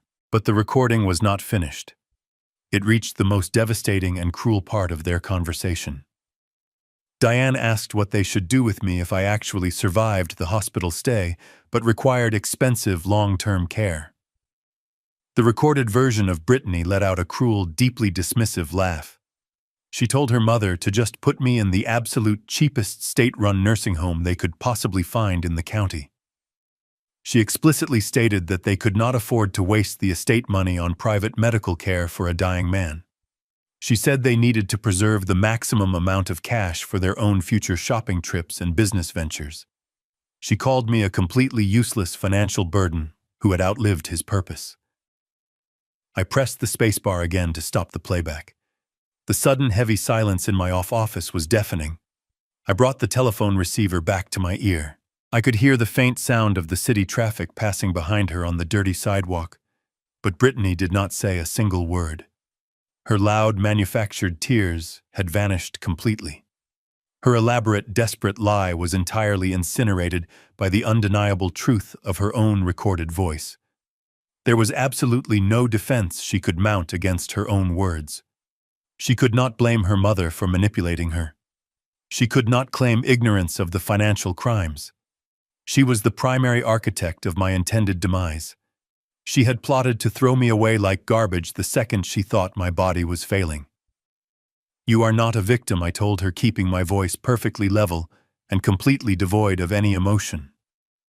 "You are a highly calculated parasite who actively plotted to lock me in a substandard medical facility to steal the wealth I spent 40 grueling years building. You smiled in my face and called me your father while you were actively digging my grave behind my back." She let out a small, pathetic gasp. She tried to form a word, perhaps another desperate lie or a hollow apology, but her throat was completely closed. The sheer terror of being fully exposed paralyzed her vocal cords. She finally realized that the bridge was entirely burned and the ashes were scattered to the wind. "You are never going to see a single penny of my money ever again," I stated with absolute terrifying finality. "The commercial property manager is going to liquidate your entire worthless inventory to cover the massive debt you owe him. You are going to learn exactly how the real world operates when you cannot steal from an old man to fund your pathetic delusions of grandeur. You have no business, you have no home, and you have no family left to bleed dry. Do not ever call this number again." I did not wait for her to respond. I did not want to hear another breath from her lungs. I placed the telephone receiver firmly onto the cradle, severing the connection completely. The financial and emotional umbilical cord was not just cut, it was entirely destroyed. I sat back in my heavy leather chair and looked out the large window of my office. The massive city skyline stretched out before me, built on solid, indestructible foundations of steel and concrete. I had finally removed the weak, rotting elements from my own foundation.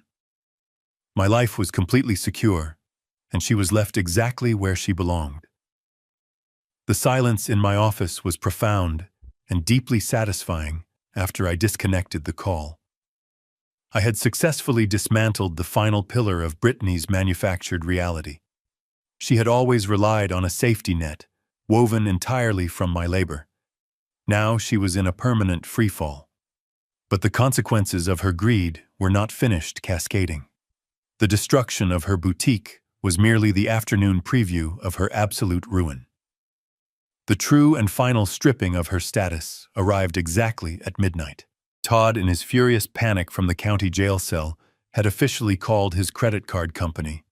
He maliciously reported the charges for the cheap roadside motel as entirely fraudulent, actively seeking to punish Brittany for his own sudden incarceration.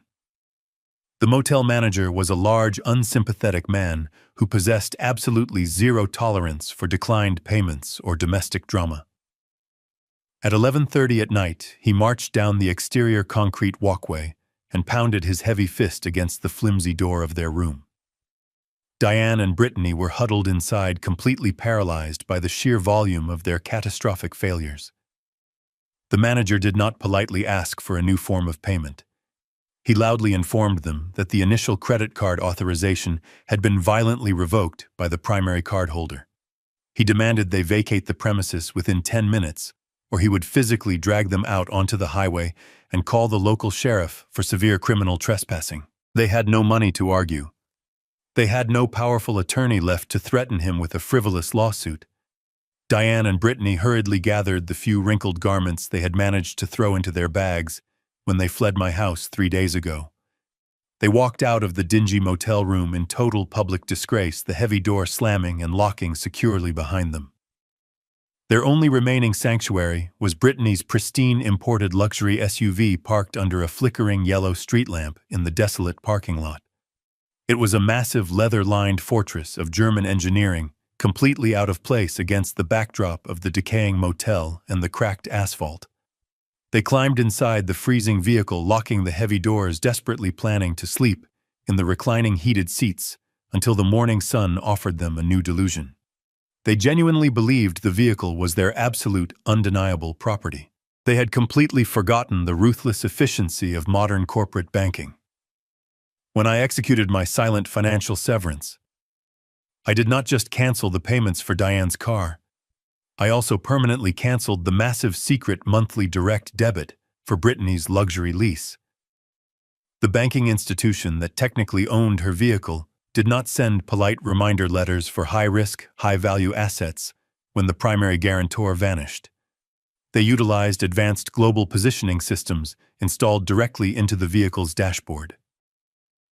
At exactly midnight, a massive heavy-duty commercial tow truck rolled quietly into the motel parking lot, its diesel engine humming like an approaching predator. The flashing yellow lights of the tow truck pierced violently through the dark-tinted windows of the SUV, waking Diane and Brittany from their fitful, uncomfortable sleep. A burly repossession agent wearing a high-visibility reflective vest stepped out of the truck. He did not knock on the window to politely announce his legal intentions. He immediately backed his massive hydraulic lift under the rear axle of the luxury vehicle. The entire SUV jolted violently into the air, the heavy steel tires leaving the pavement. Brittany scrambled to unlock the door, throwing it open and screaming into the bitter cold night air. She demanded that the man stop touching her car frantically, claiming there was a simple bank error and threatening to call the police. The repossession agent simply reached into his jacket pocket and handed her a thick, legally binding corporate seizure order. He told her she had exactly 2 minutes to remove her personal property from the cabin before he towed the asset to a highly secure, locked impound lot. He did not care about her manufactured tears or her arrogant, hollow demands. He was simply executing the mathematical reality of a severely unpaid debt. Diane and Brittany were physically forced to step out of the warm leather interior and onto the freezing oil-stained asphalt of the motel parking lot. They stood shivering in the dark, clutching their meager overnight bags, and watched the heavy tow truck pull their final glittering symbol of wealth out onto the open highway. The red taillights disappeared completely into the distance, leaving them standing in the freezing night, with absolutely nothing but the clothes on their backs. The absolute stripping of their status was now mathematically and physically complete. Brittany stumbled away from her boarded-up boutique, with her phone clutched in her freezing hand. The absolute destruction of her business and the horrifying audio recording I played for her had completely shattered her mind. She blindly hailed a city taxi using the last $20 bill she had in her designer purse. She directed the driver to the luxury downtown condominium her mother had illegally purchased with my stolen money. She truly believed that despite the catastrophic courtroom defeat earlier that day, the bureaucratic legal system would take months to actually seize the property. She thought she and Diane could lock the heavy mahogany door, drink expensive wine, and hide from the world until they formulated a new plan to steal their way back to the top. She could not have been more wrong. The justice system is incredibly slow when you are fighting a vague civil dispute, but it moves with terrifying lethal speed when a furious family court judge personally issues a criminal asset freeze. When the taxi pulled up to the pristine glass-fronted condominium building, Brittany saw 2 marked city sheriff vehicles parked illegally on the brick driveway. She rushed into the opulent marble lobby and found her mother Diane sobbing hysterically near the concierge desk. 3 uniformed deputies were standing perfectly still, blocking Diane from accessing the private elevators. A stern female officer held a thick stack of legal documents bearing the official blue seal of the county court.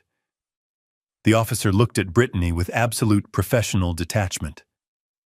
"Are you Brittany Dalton?" the officer asked loudly. Brittany nodded her head, her throat too dry to speak. The officer handed her a copy of the emergency injunction signed by Judge Collins. This property was purchased using stolen funds that are now the subject of an active criminal investigation, the officer stated clearly, ensuring the wealthy residents passing through the lobby could hear every single word. The court has placed an immediate hard freeze on the asset. We have already changed the electronic locks on the penthouse door. You are both officially evicted from these premises, effective immediately." Diane tried to argue desperately, trying to summon her old arrogant authority.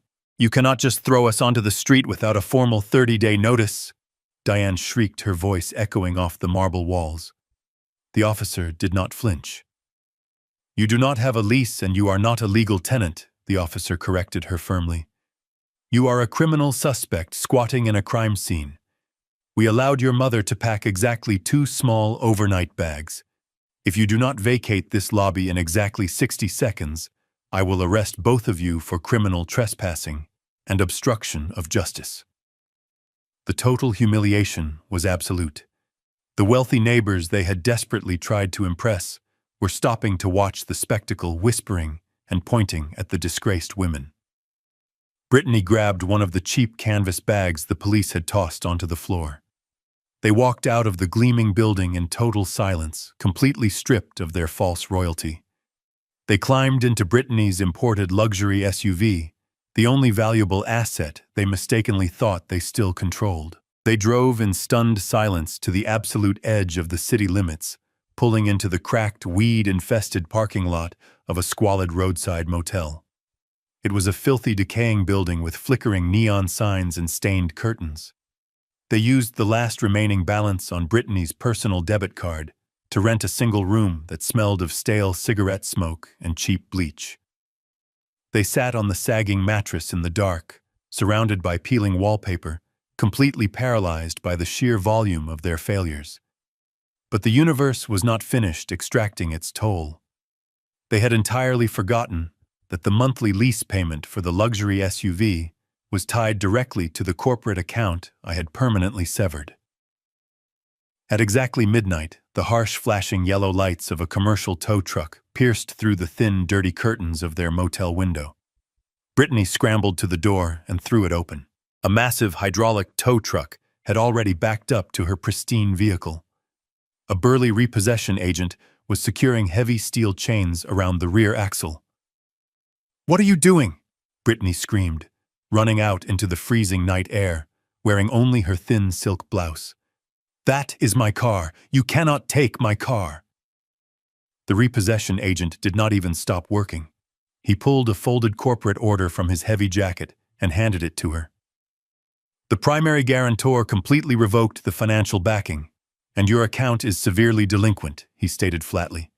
"The bank owns this vehicle and they want it back right now." He did not care about her manufactured tears. He climbed into the cab of his truck and engaged the hydraulic lift. Diane walked out of the motel room just in time to watch the heavy SUV rise into the air. The tow truck pulled out of the cracked parking lot and drove away down the dark highway. The red taillights faded into the absolute blackness of the night. Diane and Brittany were left standing on the freezing, oil-stained asphalt. They had no business, no home, no money, and no transportation. The plastic empire they had built on my back was completely annihilated, leaving them to freeze in the exact gutter they had designed for me. The morning sun brought absolutely no warmth to the freezing, oil-stained asphalt of the motel parking lot. Diane and Brittany were trapped in a squalid room with peeling wallpaper, entirely stripped of their physical assets and their manufactured social status. They had no money, no home, and no vehicles. The heavy machinery of the legal and financial systems had completely crushed their arrogant rebellion. However, cornered parasites are always the most dangerous when they realize their host has permanently severed the connection. Having failed to manipulate the bank manager, the legal system, and my own sense of obligation, they turned to the final desperate weapon of the modern coward. They weaponized public opinion. They decided to launch a vicious, coordinated digital attack designed to destroy my professional and personal reputation within our affluent community. Sitting on the edge of the sagging motel mattress, Brittany used her expensive smartphone to record a highly edited, deeply malicious video. They did not broadcast the squalor of their actual surroundings. They positioned themselves tightly against a blank beige wall to maintain a deliberate sense of vague, helpless displacement. Diane completely abandoned her usual aura of aristocratic superiority.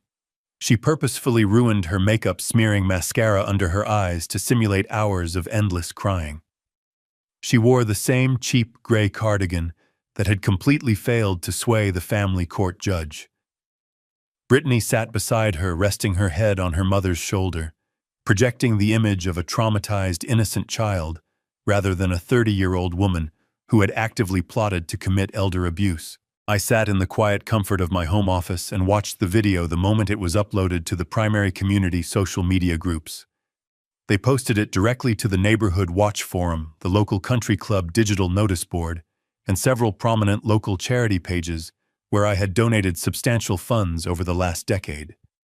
The performance was nauseatingly calculated. Diane stared directly into the camera lens with wide, terrified eyes. She spoke in a trembling, breathless whisper, claiming that the man she had loved and faithfully served for 15 years had suddenly and violently lost his mind. She explicitly accused me of orchestrating a cruel, systematic campaign of financial and emotional abuse. She completely erased the forged bank documents, the stolen $200,000 loan, and the secret luxury condominium. Instead, she spun a horrific fairy tale of sudden abandonment. She claimed I had secretly drained all of their personal bank accounts in the middle of the night. She wept as she described being physically forced out of her home, without even a winter coat, entirely dependent on the charity of strangers to survive the freezing night. Brittany chimed in precisely on cue, letting out a ragged sob and begging the community to pray for her mother's safety. They went even further, actively attempting to preempt my inevitable defense. Diane warned the community that I was a deeply manipulative sociopath. She claimed I was actively manufacturing fake evidence and spreading malicious lies to cover up my sudden mental breakdown. She begged our mutual friends, our neighbors, and my corporate colleagues not to believe the terrible things I was supposedly saying about them. It was a masterful, preemptive strike designed entirely to poison the well before I even had a chance to drink from it. They titled the video with a desperate plea for help and hit the publish button, sending their fabricated tragedy directly into the news feeds of thousands of wealthy, influential people in our city. They truly believed that the sheer volume of their fake tears would instantly overwhelm any logical scrutiny. They thought public pressure would force me to quickly surrender and offer a massive financial settlement just to make the embarrassing digital scandal disappear. They wanted to humiliate me into absolute submission. I simply watched the view count on the video climb higher and higher, observing the precise moment they voluntarily sealed their own inescapable doom. The digital infection spread through our affluent community with the terrifying speed of a malicious virus. Wealthy neighborhoods are fundamentally built on idle gossip and the quiet, secret enjoyment of watching a prominent person experience a sudden, humiliating downfall. Within 2 hours of Diane clicking the publish button, the fabricated video had been shared hundreds of times across every relevant local network. I did not have to actively search for the public reaction. The reaction came directly into the quiet sanctuary of my private home. The red notification light on my landline answering machine began to blink furiously. My personal smartphone vibrated continuously against the hard surface of my mahogany desk. The social execution they had so desperately prayed for was officially underway. I poured myself a glass of cold water, sat down in my leather office chair, and systematically pressed the play button on the answering machine. I decided to listen to every single message. I wanted to hear exactly how quickly 15 years of pristine social standing could be completely erased by 3 minutes of manufactured tears. The first message was from William, the sitting president of the Oak Ridge Country Club. I had personally sponsored his admission to the executive board 5 years ago. His voice was thick with artificial superiority and deep judgment. Richard, we have all seen the horrific video Diane posted this morning, William stated coldly through the small speaker. I have to admit, I am completely appalled by your behavior. To throw your sick wife and stepdaughter out onto the street like garbage is utterly reprehensible. Until this deeply disturbing domestic matter is fully resolved, the board has officially voted to suspend your access to the clubhouse. Do not attempt to show your face at the charity gala this weekend. The machine beeped sharply, instantly transitioning to the next recorded condemnation. It was Martha, the lead organizer for the Children's Hospital charity, where I had donated over $500,000 during the last decade. Martha had happily drank my expensive imported wine at my dining room table just last month. Now her recorded voice dripped with absolute disgust. "I am completely sick to my stomach after watching what you did to your family," Martha declared loudly. "We simply cannot associate our charitable foundation with a man who commits such severe emotional and financial abuse. I am formally removing your name from the Gold Sponsor Registry for the upcoming winter banquet. We expect you to keep your distance from our organization permanently." The messages continued in a relentless, punishing wave. Former dinner guests, casual golf partners, and supposedly loyal neighbors all rushed to leave their angry self-righteous condemnations. They called me a tyrant. They called me a cruel, heartless monster.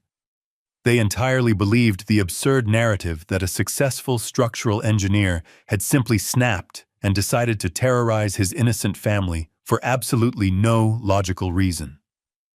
They did not pause for a single second to ask for my side of the story. They did not demand any actual proof of Diane's ridiculous claims. The sight of a weeping woman in a cheap gray cardigan was all the evidence they required to completely convict me in the court of public opinion. I even experienced the immediate physical chill of social exile when I walked down my own driveway to retrieve the morning business newspaper. My next-door neighbor, a man I had shared friendly conversations with for 12 years, was standing outside watering his immaculate front lawn. The exact moment he saw me step out of my front door, he immediately dropped his heavy rubber hose, turned his back entirely, and walked quickly into his house.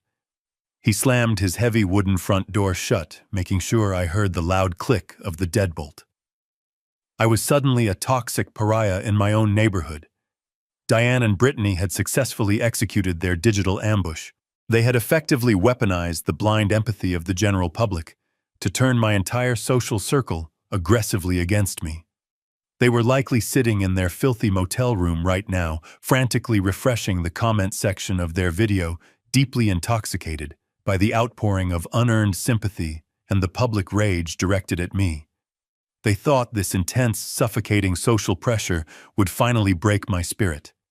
They thought I would panic and beg for a public truce to salvage my destroyed reputation.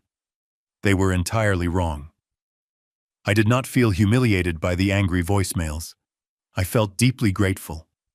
They had just provided me with a highly efficient filtration system, perfectly revealing the hypocrites and the fair-weather friends who had only loved me for my wealth. I calmly erased the voicemails, opened my secure laptop, and prepared to deploy the absolute truth. I did not log into the social media platforms to defend myself. I did not type frantic paragraphs in the comment sections begging people to listen to my side of the story. Arguing with a digital mob fueled by manufactured outrage is a complete waste of intellectual energy. A structural engineer knows that when a severe fire breaks out in a building, you do not try to blow out the flames with your own breath. You must deliberately deprive the fire of its oxygen. Diane and Brittany had built their entire public smear campaign on the fragile assumption that I would be too embarrassed to expose the deeply humiliating details of our family collapse. They thought I would hide in absolute silence out of sheer terror. Instead, I spent my morning sitting quietly at my computer, meticulously compiling the exact instruments of their public ruin.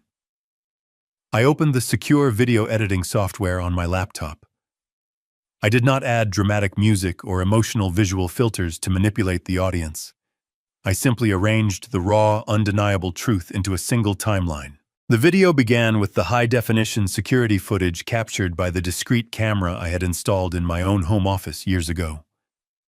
I originally placed it there to monitor the cleaning staff, but it captured the ultimate betrayal instead. The footage showed Diane and Brittany standing over my mahogany desk while I was recovering in the cardiac ward.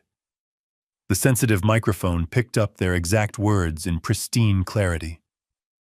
The video showed Diane holding my stolen checkbook, while Brittany actively practiced forging my signature on a blank sheet of paper.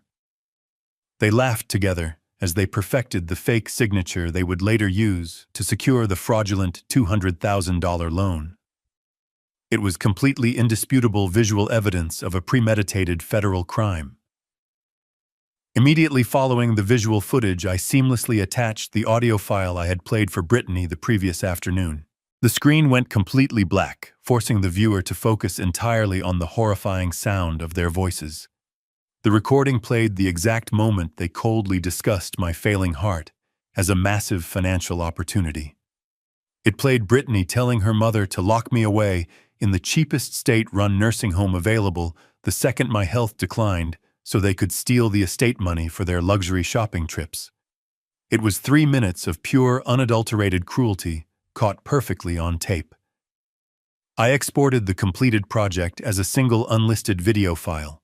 It could not be found through a random public internet search. It could only be viewed by the specific individuals who received the direct digital web link. I opened my private email client and began constructing a very specific distribution list. I did not send the video to the general public or post it on the community message boards. I targeted the exact people who had aggressively rushed to condemn me. I typed the email address of William, the country club president, who had suspended my membership over a voicemail. I added Martha, the charity organizer, who had proudly stripped my name from her foundation registry. I included the local neighbors who had left angry messages on my answering machine, and the corporate colleagues who had sent me deeply disappointed emails. I systematically compiled a mailing list of exactly 75 highly influential individuals within our affluent community. These were the exact people Diane desperately wanted to impress, and the specific individuals whose social approval she fundamentally needed to survive. I left the subject line of the electronic mail completely blank. I did not write a long emotional paragraph defending my personal character. I did not demand apologies for their incredible rush to judgment. I simply typed a single factual sentence in the body of the message. I wrote that I believed they deserved to see the entire factual context behind the recent social media post before they finalized their personal judgments regarding my family. I pasted the unlisted video link directly below that single sentence. I reviewed the distribution list one final time, ensuring every single hypocrite was securely locked into the blast radius of the truth. I moved the computer mouse cursor over the send button and clicked it exactly once. The digital file silently left my private server and instantly populated the inboxes of the most powerful people in our entire city. I leaned back in my heavy leather chair and took a slow sip of my dark coffee. I pictured William sitting in his pristine country club office, opening the email on his expensive phone. I pictured Martha sitting in her charity headquarters, hearing the cold-blooded cruelty of the women she had just fiercely defended. I did not have to shout to be heard. I did not have to beg anyone to give my reputation back. I had just dropped a devastating truth bomb directly into the laps of my harshest critics, and now all I had to do was sit in the quiet comfort of my home and wait for the massive shockwave to return to the epicenter. It did not take days for the truth to dismantle their fabricated narrative.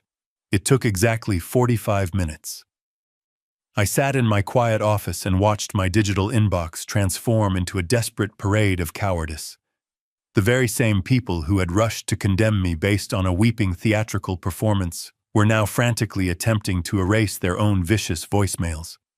The red notification icon on my screen climbed rapidly. William, the country club president, who had proudly suspended my membership just hours earlier, sent a massive block of text. He blamed his hasty judgment on a fundamental misunderstanding of the situation. He begged me to accept his deepest apologies and assured me that my platinum status was immediately reinstated with a profound, personal apology from the entire executive board. I dragged his email directly into the digital trash bin without sending a single word in reply. Martha from the Children's Hospital Charity was next. Her message was drenched in absolute panic. She realized that by publicly siding with a woman who actively plotted elder abuse, she had jeopardized the pristine moral image of her entire foundation. She offered me the honorary chairman position for the Winter Gala, desperately hoping to buy my silence with a hollow title. She stated she was physically ill after hearing the audio recording of Brittany discussing the cheap nursing home. I permanently blocked her email address. I had no interest in rebuilding a social network constructed entirely out of fragile, opportunistic plastic. The absolute silence from my end terrified them far more than any angry response ever could. They knew they had fundamentally failed a critical test of loyalty, and they knew I held the ultimate power to ruin their professional reputations by simply forwarding their initial, hateful voicemails. Across the city, sitting in their squalid motel room, Diane and Brittany experienced the brutal, suffocating weight of absolute social exile. They were frantically refreshing their social media pages, waiting for the next wave of unearned sympathy. Instead, their screens suddenly filled with the raw, unedited footage I had distributed.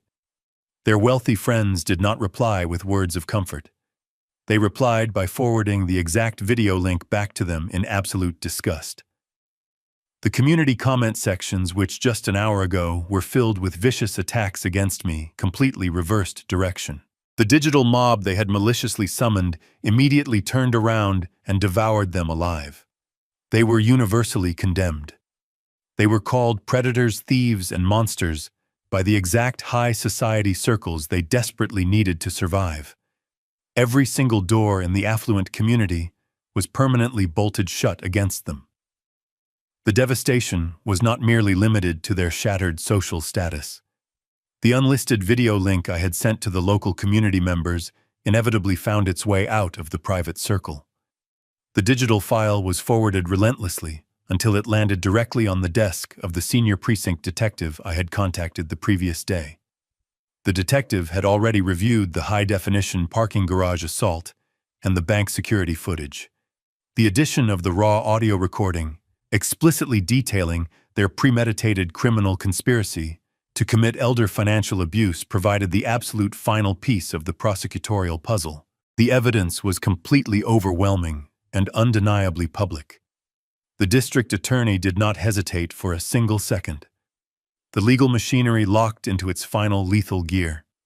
A municipal judge reviewed the compiled digital evidence and signed a massive stack of official documents.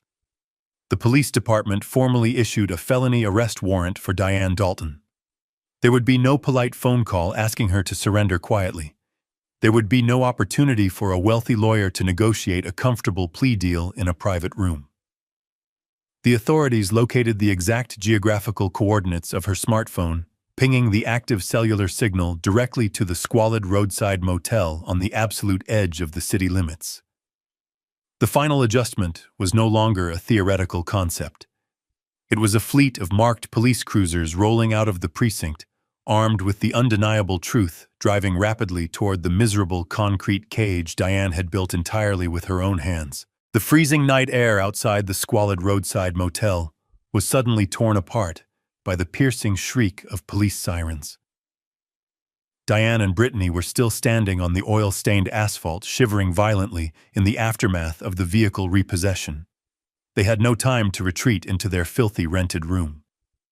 3 marked city police cruisers swung aggressively into the cracked parking lot. The vehicles boxed them in, completely cutting off any theoretical avenue of escape. The harsh, blinding strobes of red and blue emergency lights illuminated the peeling paint of the motel exterior and cast long, terrifying shadows across the pavement. 4 uniformed officers stepped out of their vehicles simultaneously. They moved with a rigid, calculated efficiency that signaled the absolute end of the line. The lead detective, a tall man with a face carved from stone, walked directly toward Diane. He did not ask for her identification. He already knew exactly who she was. "Diane Dalton, you are under arrest by order of the county district attorney," the detective announced.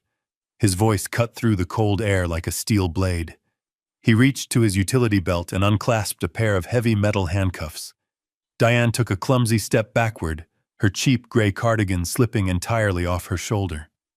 The absolute reality of her situation finally breached the thick walls of her lifelong delusion.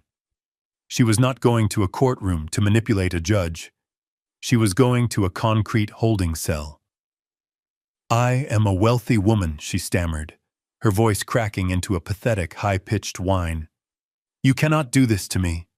I live in a 5-bedroom house in the premier district. My husband is a senior engineering partner. You have made a terrible mistake." The detective did not engage with her frantic, fabricated reality.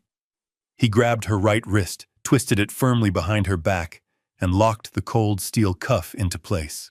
"Your husband is the primary complainant in this criminal investigation," the detective informed her coldly. "You are being charged with severe felony wire fraud, criminal forgery, and premeditated elder financial abuse. You have the right to remain silent, and I strongly suggest you begin exercising that right immediately." The sharp, metallic click of the second handcuff locking around her left wrist echoed across the empty parking lot. It was the definitive sound of a trap snapping entirely shut. The last remaining fragments of her arrogant facade shattered into microscopic pieces. Diane did not scream or fight. The crushing weight of impending federal prison time caused her knees to buckle exactly as they had in my pristine foyer just a few days ago. 2 officers had to physically grab her by the arms and drag her toward the back of the waiting police cruiser. Her expensive designer shoes scraped uselessly against the rough asphalt.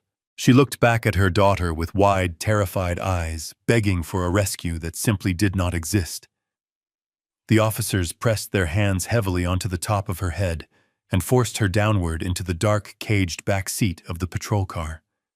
The heavy door slammed shut with a sickening thud, locking her securely inside. She pressed her tear-stained face against the thick, reinforced glass window, staring out at the miserable wreckage of her life. She was a woman who had spent 15 years demanding absolute luxury and total subservience from everyone around her. She had stolen hundreds of thousands of dollars to secure her plastic kingdom.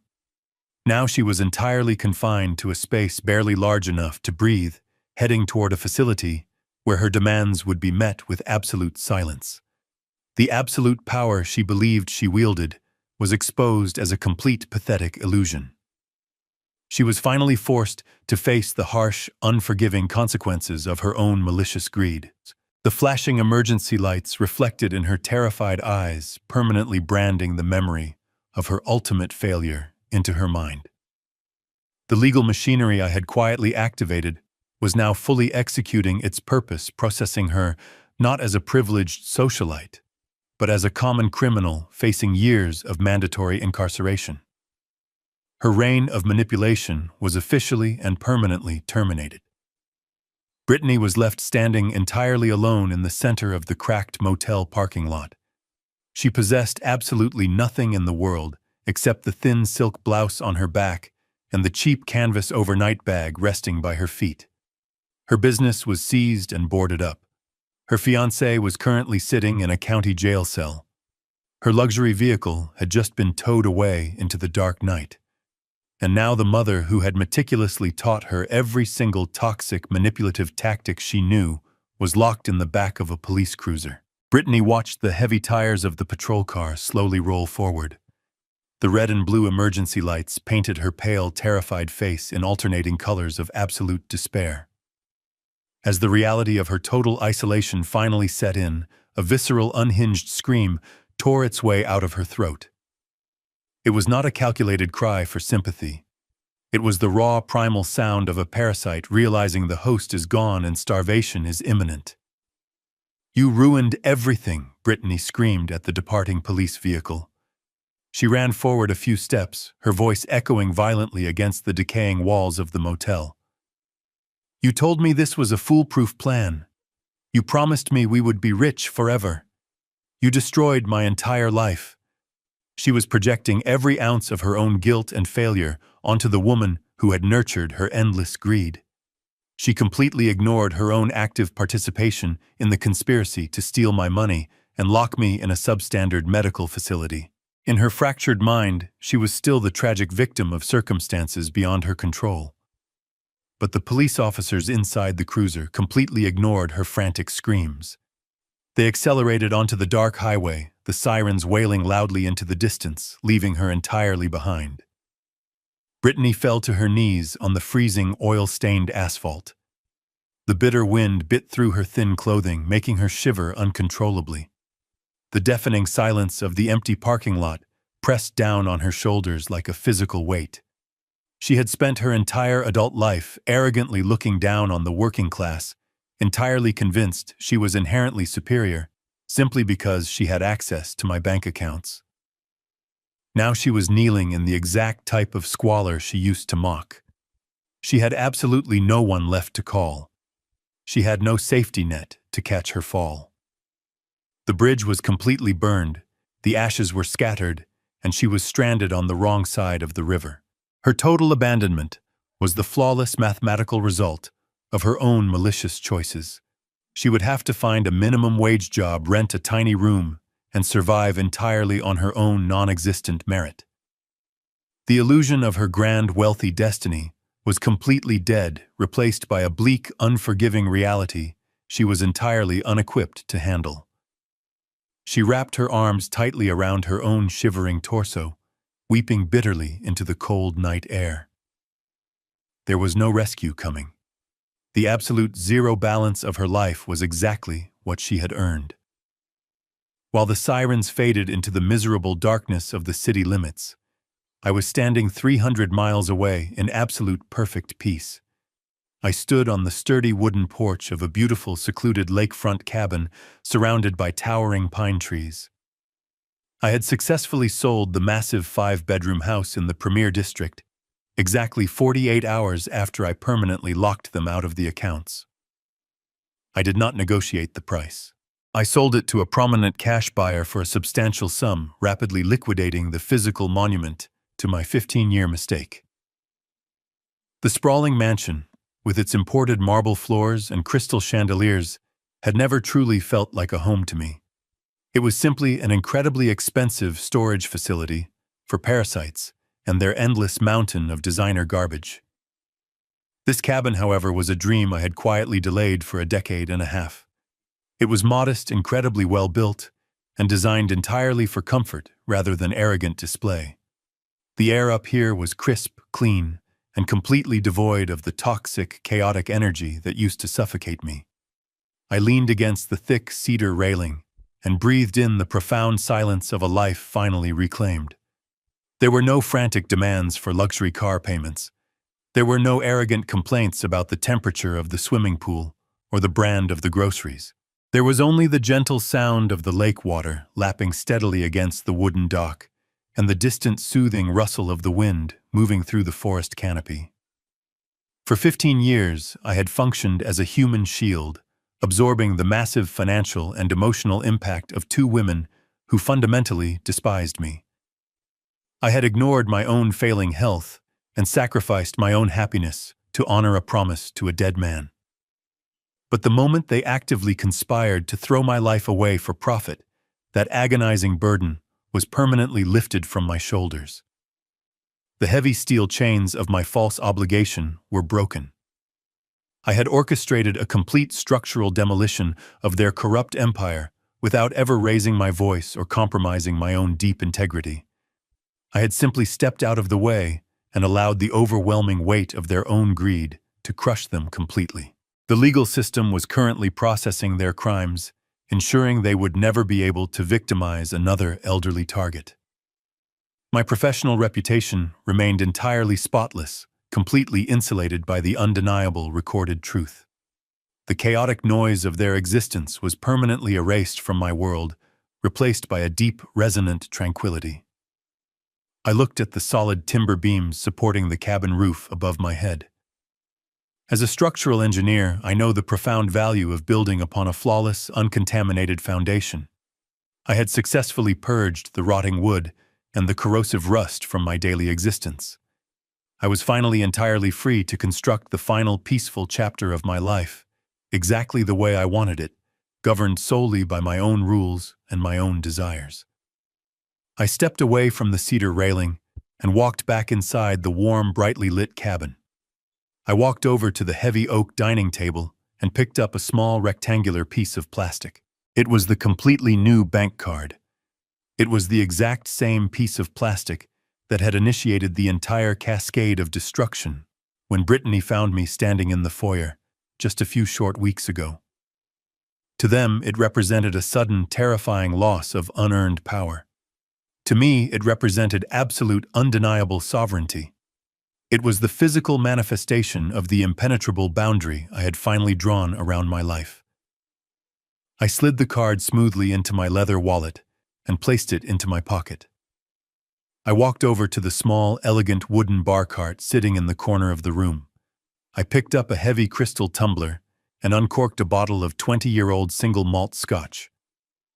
It was an incredibly expensive, rare vintage that Diane had previously forbidden me from buying because she claimed it cut into her monthly clothing allowance. I poured a generous measure of the dark amber liquid into the heavy glass, listening to the deeply satisfying sound it made. I walked back out onto the wooden porch just as the sun began to slowly dip below the distant tree line. The sky erupted in brilliant blazing colors of deep orange and vibrant purple, reflecting perfectly across the calm surface of the lake water. I raised the crystal glass and took a slow, deliberate sip. The scotch was incredibly smooth, burning with a warm, comforting fire in my chest. I watched the fading light dance across the ripples in the water. The grand ledger of my life was finally and perfectly balanced. True, unbreakable peace was officially achieved.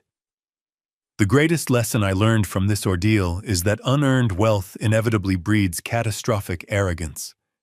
When you constantly provide a luxurious safety net for parasites, they will never thank you for the protection. They will only resent you for the dependency. True power does not require screaming in a foyer or posting tearful videos on the internet. True power resides in absolute calculated silence and the flawless execution of undeniable facts. Never set yourself on fire simply to keep ungrateful people warm. When someone shows you they view your life merely as a financial resource, you must sever the connection completely and permanently without a single ounce of hesitation. If you have ever had to ruthlessly cut a toxic parasite out of your life, hit the like button, subscribe to the channel, and share your own story of silent victory in the comments below.